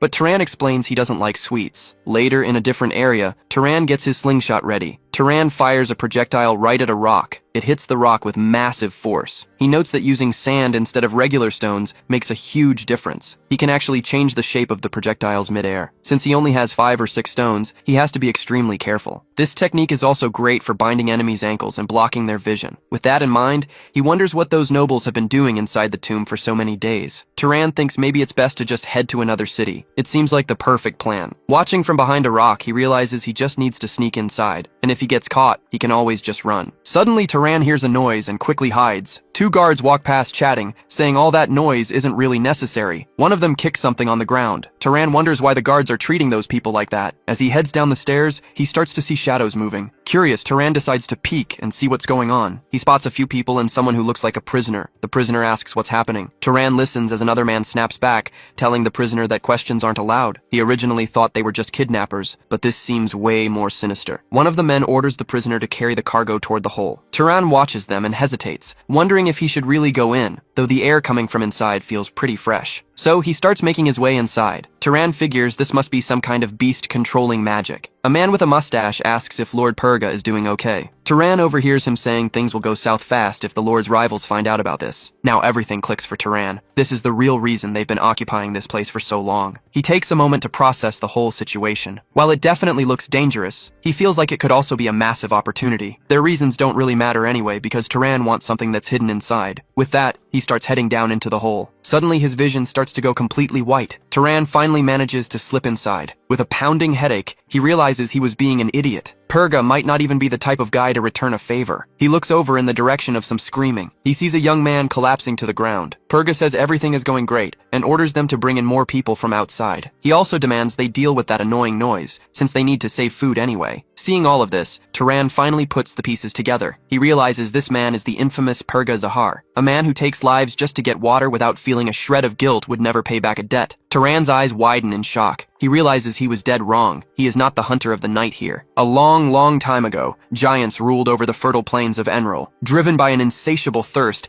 they enslaved humans and drank their fluids every single day. But everything changed on a pitch-black night, when not a single light shone in the sky. That's when someone suddenly appears. He is the Night Hunter, from Freya's divine people. With his arrows, he slays the giants and frees humanity once and for all. In gratitude, the humans offer him their 3 most beautiful women as brides. From their descendants, one group inherits the power to turn invisible, the second group gets the ability to control shadows, and the third is granted the power of poison. But after the Night Hunter ascends to the heavens, the 6 siblings start fighting over who will rule the desert. The oldest brother, who has the power of invisibility, wants no part in the conflict and runs away. However, the second brother with shadow control and the third with poison go to war. In the end, the oldest brother returns, defeats them both, and takes complete control of the desert. That man became the great ancestor of the Zahar clan. Suddenly, a voice asks Turan if he is the Night Hunter. He has no idea why he's hearing that name right now of all times. Turan wonders if this has something to do with the Zahar nobles who entered earlier. He thinks he might also be a distant descendant of theirs. Suddenly, Turan senses something off and whips around. He's sure there's really something there. Turan can feel a faint blue energy coming from the distance. He strains his eyes to see what it is. Slowly and silently, he starts creeping closer. Moments later, Turan spots a monster with its back turned. The monster is literally drooling, dying to get a taste of Turan. Turan finds the creature absolutely hideous. Sensing a presence, the monster suddenly snaps around to face him. Turan gasps, realizing he's been spotted. Without wasting a second, the beast charges straight at him. Turan notices the monster is incredibly fast, so he gets ready to counterattack. Turan releases his power, hitting not just one, but 3 monsters at once. The monsters feel the impact, realizing the heat is way too intense. Taking advantage of their distraction, Turan takes a few steps back to regroup. He wonders how these things manage to pinpoint his location. At least their detection range seems to be pretty short. Turan grabs an object and tosses it into the air. It's one of his stones, because he knows he needs to keep the upper hand in this fight. Right after, he unleashes a flurry of attacks. He lands a direct hit, taking down one of the monsters. The other monsters couldn't care less about their dead comrade. Turan finds their reaction pretty interesting. He watches as the remaining monsters run away, leaving their fallen partner behind. Turan reaches out to drain the monster's mana. He watches closely to see if it actually works. The creature's mana begins to drain. He realizes it really is a magical creature. Turan looks at his hand, thinking over everything that's happening. The amount of absorbed mana is tiny. With his current level and stats, he should be able to sense way more energy than this. On top of that, the sacred artifact isn't even reacting. He wonders what exactly this creature is. Turan hears that mysterious voice again and mutters that he's sick of hearing it. Just then, he senses something different and looks over. Hearing footsteps, he quickly backs away. A group of people approaches the area. One of the men tells everyone to halt. The group stops immediately and looks at the dead monster on the ground. One of them asks if their target went this way, but another replies it's impossible to tell since they lost their bearings a long time ago. Purga warns them that there's a rat hiding nearby. One of the men asks if it could be a rescue team, but his comrade replies that anyone entering this place would make too much noise, so they would have noticed by now. Purga orders them to set traps around the area, determined to catch this rat. He orders them to light up the area so they can hunt down the intruder first, but then he changes his mind and calls off the search, deciding to let the intruder run free a bit longer to act as bait for the monsters. Turan just watches silently as the men walk away. He crosses his arms, thinking about how pathetic the group is. 3 days pass, with Turan and Purga's group living in constant tension inside the labyrinth. Thanks to the sacred artifact's vision, Turan can clearly see that the traps they set are meant for him. But in the end, Purga's own men are the ones who end up falling into them. Turan starts marking the ground to keep track of where he's already been. Some of the passages are completely blocked by an absurd number of strange creatures. He decides to use Purga's group to clear his way forward. Missing out on draining their mana is no big deal to Turan anyway, since the amount he'd get from them is minuscule. He just watches as the men fight off the creatures. Purga's group is already showing signs of extreme exhaustion. One of the men complains that the creatures just keep on coming. Another comments that if he knew it would be like this, he would have spared some of their lives earlier. Turan thinks about how despicable these people are. More monsters join the fray, making the battle even more chaotic. Turan plans to take advantage of the situation. While they make noise and act as monster bait, he's going to investigate the rest of the area. A massive door appears ahead of him. Turan stops and stares at the structure. Struck by the sheer size of the door, he wonders if this could be the exit to the labyrinth. His eyes widen as he realizes something. The eye on the door starts to move. It asks if he's the chaser hunter. But after taking a closer look, the eye changes its mind and says he isn't allowed to enter. The eye tilts downward to get a better look. It focuses on the item hanging from his waist. That's when the eye announces that the condition has been met. The eye asks if he wants to enter. He ponders the title the door just mentioned. That class belongs to a lineage he hasn't even awakened yet. The door asks again, wanting to know if he wants to go inside. He realizes the eye isn't actually looking at him, but at the item he's wearing. He asks what a wave walker is, and the door replies that his information request has been approved with no restrictions. The door explains that it grants underwater breathing and boosts physical stats in water environments. He then asks what the eye is, and it replies that it's the door's spirit. Wondering if this is just like the librarian, he asks what's inside, why it was created, and how to get out. The spirit explains that whoever collects all 4 correct types and defeats the labyrinth lord will become the mind hunter. He can't believe what he's hearing. Suddenly, something starts happening to the door. The door mutters something about 4 complete types being detected. It warns that there are intruders nearby. Decreeing immediate judgment, the door orders the labyrinth lord to come forth. He gets into stance, preparing for the upcoming fight. Then, the door begins to creak open. A massive monster steps out from inside. He can't believe his eyes. It's the boss monster itself. With a smirk, the monster calls him a fake and says all fakes must die. He quickly readies his slingshot. He fires a powerful shot right at the monster's face. He follows up by bombarding the enemy with gold and blue magic. The monster crosses its arms to block the incoming attacks. Staring down at the boy, the monster scoffs and says that barely tickled. He is definitely not happy with how things are looking. He realizes he doesn't stand a chance in a direct head-on fight. The monster orders him to stay put. All the nearby monsters hear their master's command. They all lunge forward, trying to attack the boy, but he swiftly dodges every single strike. Leaping right through the crowd of monsters, he takes off running. Purga thinks to himself that that was a really close call, but as he looks ahead, he sees another monster blocking his path. He quickly casts a defensive spell to protect himself, but he can't believe how easily the monster shatters his shield. Remembering his sword, he quickly draws his weapon. He swings and lands a direct hit on the monster. As he keeps running, his mind starts racing with a million thoughts. The danger level spikes even more when the boss monster suddenly appears. Without wasting a single second, the creature launches an attack at him. Purga just slides right under the monster and keeps on running. He figures this will all be over as soon as he manages to defeat this opponent. The monster looks visibly annoyed. Meanwhile, Purga starts cooking up a plan in his head. Then he starts running even faster. He's just running blindly now, with the sole goal of escaping that monster. Back with his group, Purga starts slicing through everything in his path. He quickly takes up a position right next to his allies. Then he asks if everyone is okay. His companions tell him they are. But then, one of the men hears a strange noise and asks if the others can hear it too. The other warriors stop and listen closely to the sound. Slowly, a strange figure begins to emerge in front of them. One of the men starts babbling about the night hunter, the enemy of children, repeating the nonsensical phrase over and over. And then, the boss monster looms right in front of them. Purga warns them that the rumors are the least of their worries, and that they can't just stand there. He warns them that if they stay put, they're all going to die. The young man's jaw drops as he faces the overwhelming presence of the creature. All his companions charge forward together to attack the monster. The group's plan now is to take it down once and for all. But the man who tries to land the first blow is easily swatted away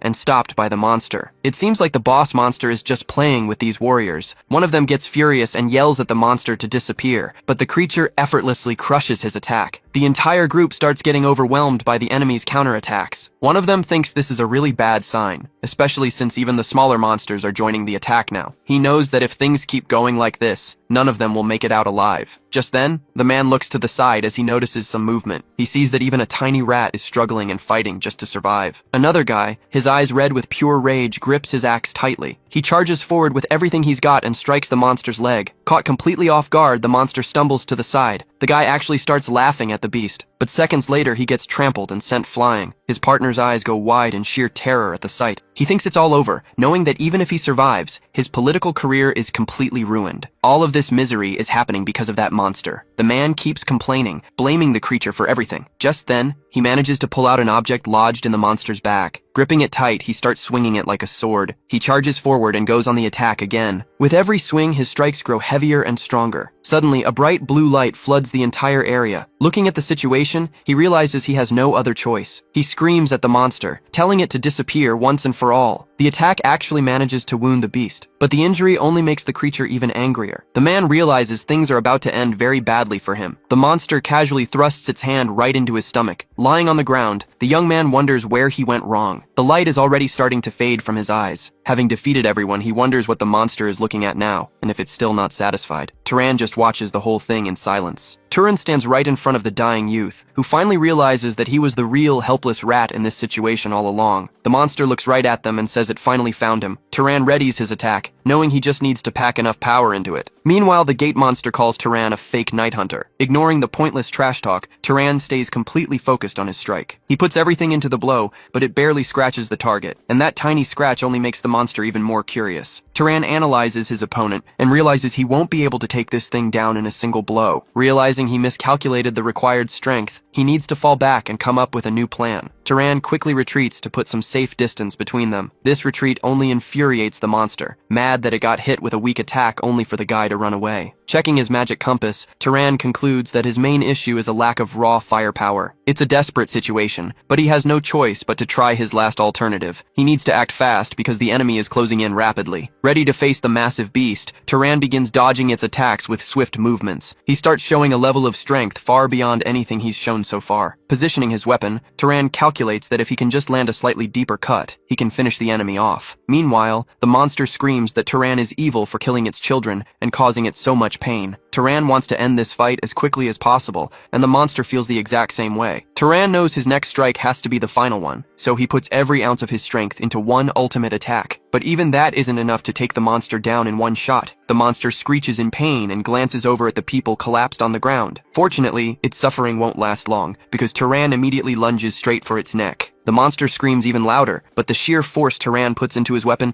should guarantee this is the end. His weapon glows intensely, and Turan himself shines as he delivers the furious blow. The monster's screams don't last long before it finally dies. After exerting so much energy, Turan needs to take a moment to catch his breath and recover. He knows things would have been way harder if not for the bloodline power he got from Dolph. Turan now understands how the sacred relic works. Even though he doesn't know much about the Wave Knight, he can tell the mimic power is definitely active. However, this strength is slowly fading and will probably run out in about 30 minutes. Turan looks down at the fallen man and sees his chest and lungs have been punctured. He realizes there's absolutely nothing he can do to help him. The man begs to be saved, but it's just impossible for Turan. As the man begs for his life, what little strength he has left fades away, and he dies. Turan notes that even someone as strong as Perga didn't stand a chance inside this labyrinth. And it wasn't just him. All of his subordinates and allies met the exact same tragic fate. Now, they'll all serve as a mana feast for Turan, who remembers Perga as a cruel man who didn't care about the lives of commoners or knights. Even so, Perga still fought to the very end against the dangers of the labyrinth. Turan begins to absorb Perga's mana, thinking he won't be forgetting his name anytime soon. He completely drains the mana from all the fallen and everything else around him. Afterward, Turan looks at the sacred compass and notices several different colors on it. He's curious about what it would be like to use multiple bloodlines at once,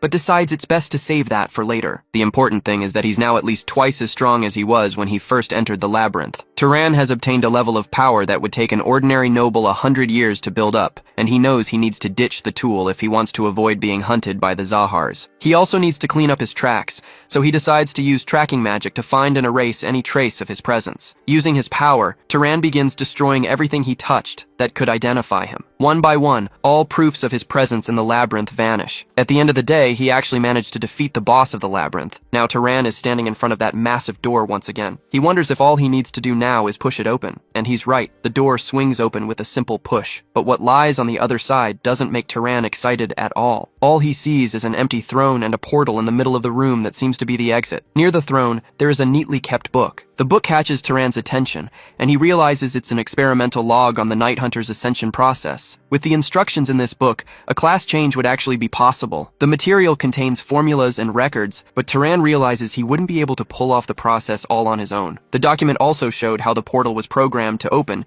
as soon as it detected a compatible target. The creator had even added a function to pull only that specific target inside. Reading this, he realized the Night Hunter class was actually a combination of Hunter, Stalker, Shadow, and Alchemist. Now it made sense why he had felt such a strong urge to come in here earlier. He looked over the list of required ingredients, which called for items like parts from a rot-jaw monster. It also required genetic material from giants. Mana would be used as the power source, which could solve the lifespan issue through a hibernation process. He realized what he was holding was the ascension of the Earth Mother Goddess, a previous experiment that had failed. Almost everything in it seemed impossible to understand, but one thing was certain. The creator's goal was to make a Night Hunter, and because of the sacred relic, the Gate had mistaken him for a candidate who possessed all 4 bloodlines. Even the Flame Madman had claimed a god revealed a method to artificially acquire a bloodline. As he jumped into the whirlpool, he wondered if it was actually possible to permanently gain a bloodline like that. After passing through the whirlpool, he was spat out into a desert. Looking around, he figured he was somewhere on the outskirts of Banifal. Right then, words began to write themselves in the sand. His eagle was absolutely furious since they were over 2 days late. He calmed the eagle down, adjusted his backpack, and got ready to set off. Holding on to his mystical beast's talon, he took off toward his next destination. The eagle flew fast, kicking up a massive cloud of dust across the desert. As they flew, he planned his next move after he eliminated one of the candidates close to the Zahar leader. He would need to leave the desert for a few months, at least until things cooled down. After that, he planned to resume his search for clues about his mother. He pointed the eagle in the direction they needed to go,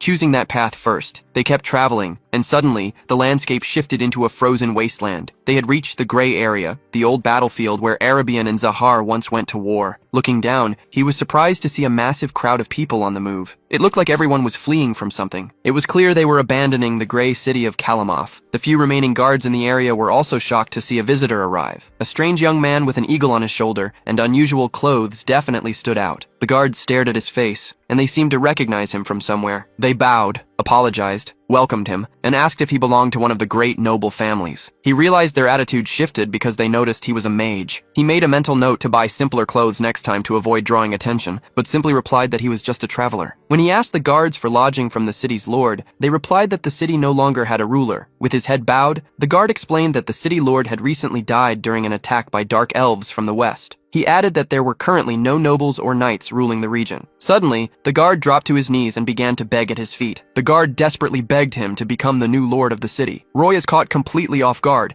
since he was just passing through to finish his mission. He thinks this request is way too heavy of a burden, especially since he doesn't want to get tied down to a place like this. Still, he can't just ignore the terrible situation they're in. So, Roy asks the guard to tell him the whole story first. In another room, the man starts explaining that it all began 3 weeks ago. Some monster hunters were found dead on the road west of town, and their steel weapons had been sliced clean in half with a single blow. Since the spot is only a day's journey away, they sent 2 knights to investigate, but it's been 3 days and neither of them has returned. The man explains that even the Lord's son went west with a group of knights, and not a single one came back. Only one knight managed to crawl back, severely injured, and before he died, the only word he could squeeze out was spirit. Because of that, everyone fled out of fear that these creatures would come and devour the remaining villagers. When Roy asks about the neighboring towns, the young man replies that they sent out several messengers begging for help, but every single request was rejected. Roy thinks that the other towns are probably just afraid of being attacked too, and he can't really blame them for making the logical choice. Roy stands up from his chair and says he understands the situation, but he feels like this problem is just too big for him to handle. The young man drops to his knees begging for mercy, saying that the sheep in the valley desperately need a shepherd. This reminds Roy of a time when a woman explained to him how nobles and peasants are like sheep. Roy asks if that kind of comparison is common around these parts. The young man says yes, explaining that everyone there uses those terms. The nobles are the shepherds, the knights are the sheepdogs, and the commoners are the flock of sheep. Roy thinks that maybe his mother was born here,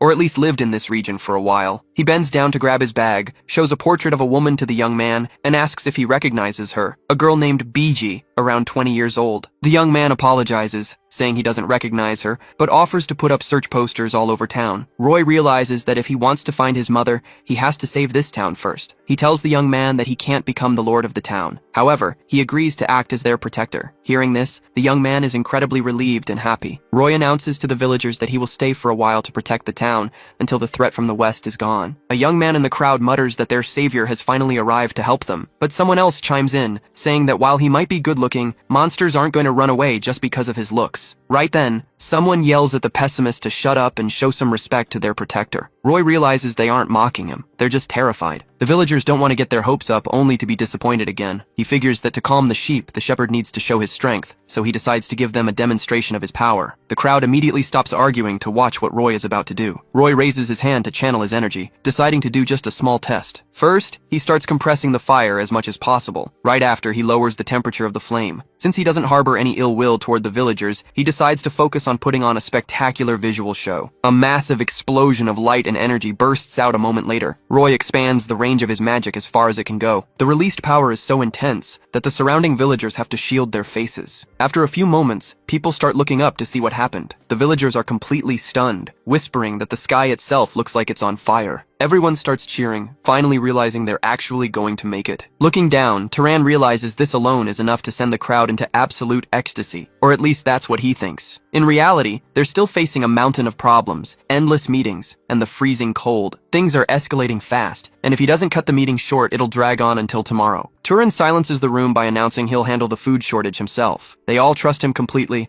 but nobody has any idea how their protector plans to pull this off. His plan is to herd the local wildlife straight to the city, use them to make soup for everyone, and then salt the leftover meat for the winter. It's hard for the locals to imagine that someone so powerful would use godlike powers for such a mundane chore. Turan explains that the northern nobles do the exact same thing, casting lightning over fields after a harvest, just to fertilize the soil. What he's doing is no different, so he hops onto his eagle and takes off. From up in the sky, it's clear that all those glowing spots in the mountains are animals. Using his power, he orders them all to move in one direction and wait right in front of the city wall. After giving the order, Turan flies over the area to make sure they're actually listening. Looking down, he thinks this isn't much harder than herding normal sheep. When the mountain folk who are used to nothing but hunger and freezing cold see the massive herd, they're completely blown away. They can't believe their eyes and wonder why their old lords never did anything like this for them. They assume Turan must be an incredibly powerful mage, and they immediately start butchering the animals to distribute the meat. Standing in front of a massive estate, Turan orders them to open the doors to house anyone who lost their home. The order leaves everyone confused, and they wonder where the lord of the house is supposed to live. They're stunned when Turan says the town hall is plenty for him since it already has a bed. The people whisper about how merciful their master is,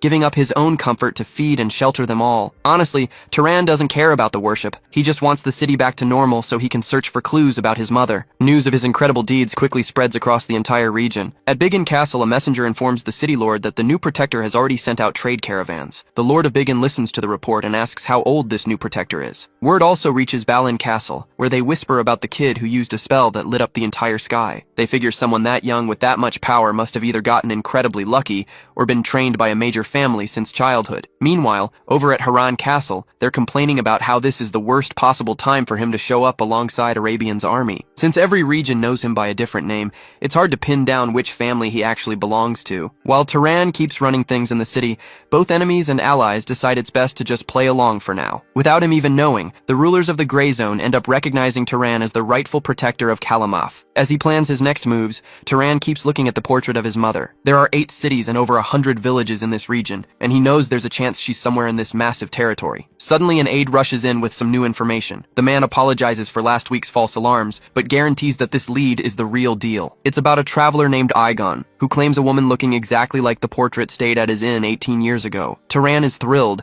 because the timing matches up perfectly with when his mother went missing. Just then, a crowd gathers around him to thank him for the food and shelter. Turan patiently listens to each of them, but his only priority today is talking to that traveler to find out if he really met his mother. The man explains that before he lost everything, he used to run an inn. Back then, the city was in total chaos because of a war between 2 major families. No one knew when the next sudden attack would happen, and everyone lived in constant fear. It was during this exact time that a young woman showed up at his inn. He remembers she looked about 20 years old and was heavily pregnant. She seemed incredibly nervous, like she was running from someone. At the time, he couldn't help but wonder what kind of man would abandon such a beautiful woman in her condition. When Turan asks why he thought she'd been abandoned, the man explains that he overheard her touching her belly and talking to herself. The man repeats her exact words, which were a plea to her unborn child, begging him to please not grow up to be like his father. He goes on to say that after that, she asked for directions to the west, clearly not being from around there. Her horse also looked like it came from somewhere far away. It had a brilliant golden coat, and you could tell from a mile away that it was a magnificent breed. Later, back in his room, Turan thinks it's still too early to jump to conclusions, but he admits it's highly likely that woman really was his mother. Still, he doesn't understand what she meant by begging her child not to turn out like his father. Suddenly, Turan notices some movement next to him and looks over. It's the eagle, writing down a question to ask if he's in pain. After he says he's fine, the eagle writes that he always gets sad whenever he talks about BJ. Turan is impressed by how perceptive the eagle is and asks if she remembers his mother, but she shakes her head no. He gently pets the bird and says they're actually pretty similar, since he hasn't had a mother for a long time either. The eagle stares at Turan for a moment after hearing this. Right after that, she starts writing again. She shows Turan her message, which says that her name is now BJ. Turan is completely confused by this. The eagle explains that she wants to be called BJ because he gets sad thinking about how BJ isn't around anymore. He asks if she's trying to replace his mother,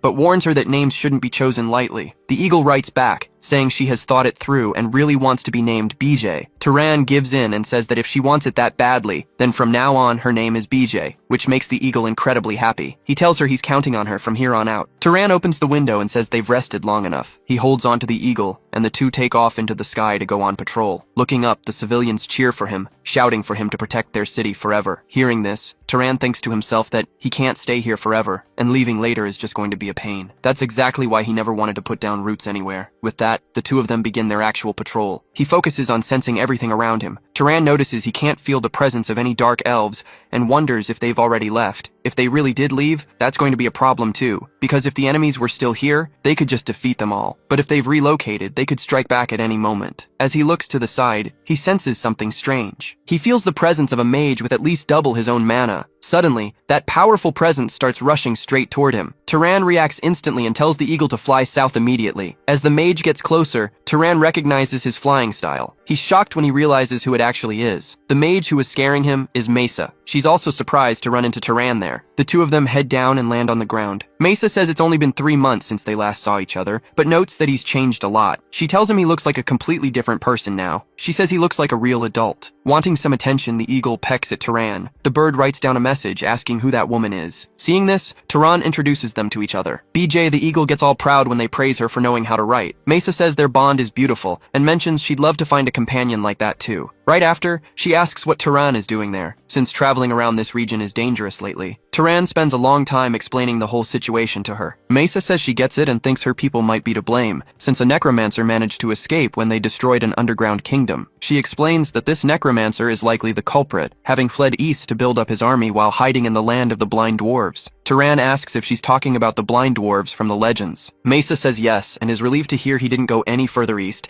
explaining they can't enter the gray zone for a few reasons. Turan asks if the reason they can't go in there is Zahar, and Mesa confirms that's exactly it. She says she has to go because she's been away for too long. As she says goodbye, Mesa says she wants to hear more about Turan's travels when they get the chance. Then she takes off and flies back to where she came from. Looking back, Turan notices something. The eagle is writing on the ground again. The message says that Mesa's inner self suits her too. Turan asks the eagle if she would have chosen Mesa if she had seen the mage first. Flustered, the eagle writes that she chose Turan, and Mesa wouldn't stand a chance because he makes her happy. After that, Turan thinks the situation still warrants some thought. He finds himself wondering about one specific thing. He wants to understand why both he and Mesa are compatible with the eagle. Sometime later, Turan is already back in Kalamov. He's training his magic until someone announces that noble visitors are arriving. Noticing Turan's confusion, the messenger explains that there are several nobles. They are representatives from some of the neighboring cities. As soon as they enter, the leader of the group greets Turan and asks to be received as guests. Turan replies that he will host them, but first wants to know why they came looking for him. The man bearing a crest steps forward and says he will speak on behalf of everyone there. He reveals they came to propose a marriage alliance between their 7 families and the Lord of Kalamov. They want to offer their daughters as concubines, claiming they are all beautiful, well-educated, and will help his family prosper. Turan realizes they only showed up to get a piece of the pie now that they know the threat from the west is gone. One of the nobles points out that you need loyal knights to rule, and that uniting their bloodlines would create a powerful alliance. Turan thanks them for the offer but politely declines. Instead, he makes them a counteroffer. Whichever family finds the most valuable info about a woman who passed through here around 20 years ago will win the right to rule Kalamaf. The nobles are completely baffled. They can't believe he's willing to give up an entire city just for info on one woman. But Turan adds one more condition. The new ruler must swear to protect the people of Kalamaf, or they'll lose the right to govern. One of the nobles asks why he cares so much about that, especially since he's already done way more for the locals than anyone expected. Turan just smiles and says he doesn't really know why either. He says that at the end of the day, he's just a simple valley shepherd. To himself, he thinks that all he ever wanted was to be a good shepherd and take care of his sheep. But suddenly something catches his eye up ahead. He senses the massive aura of an incredibly strong knight who just showed up at the city hall unannounced. Realizing someone might be breaking in, Turan leaps across the rooftops, rushing to stop the intruder. The moment he arrives, he calls out to get the knight's attention. The man slowly turns around to face him, and when Turan sees who the visitor is, he freezes in absolute shock. Standing right there in front of him is Kiorn.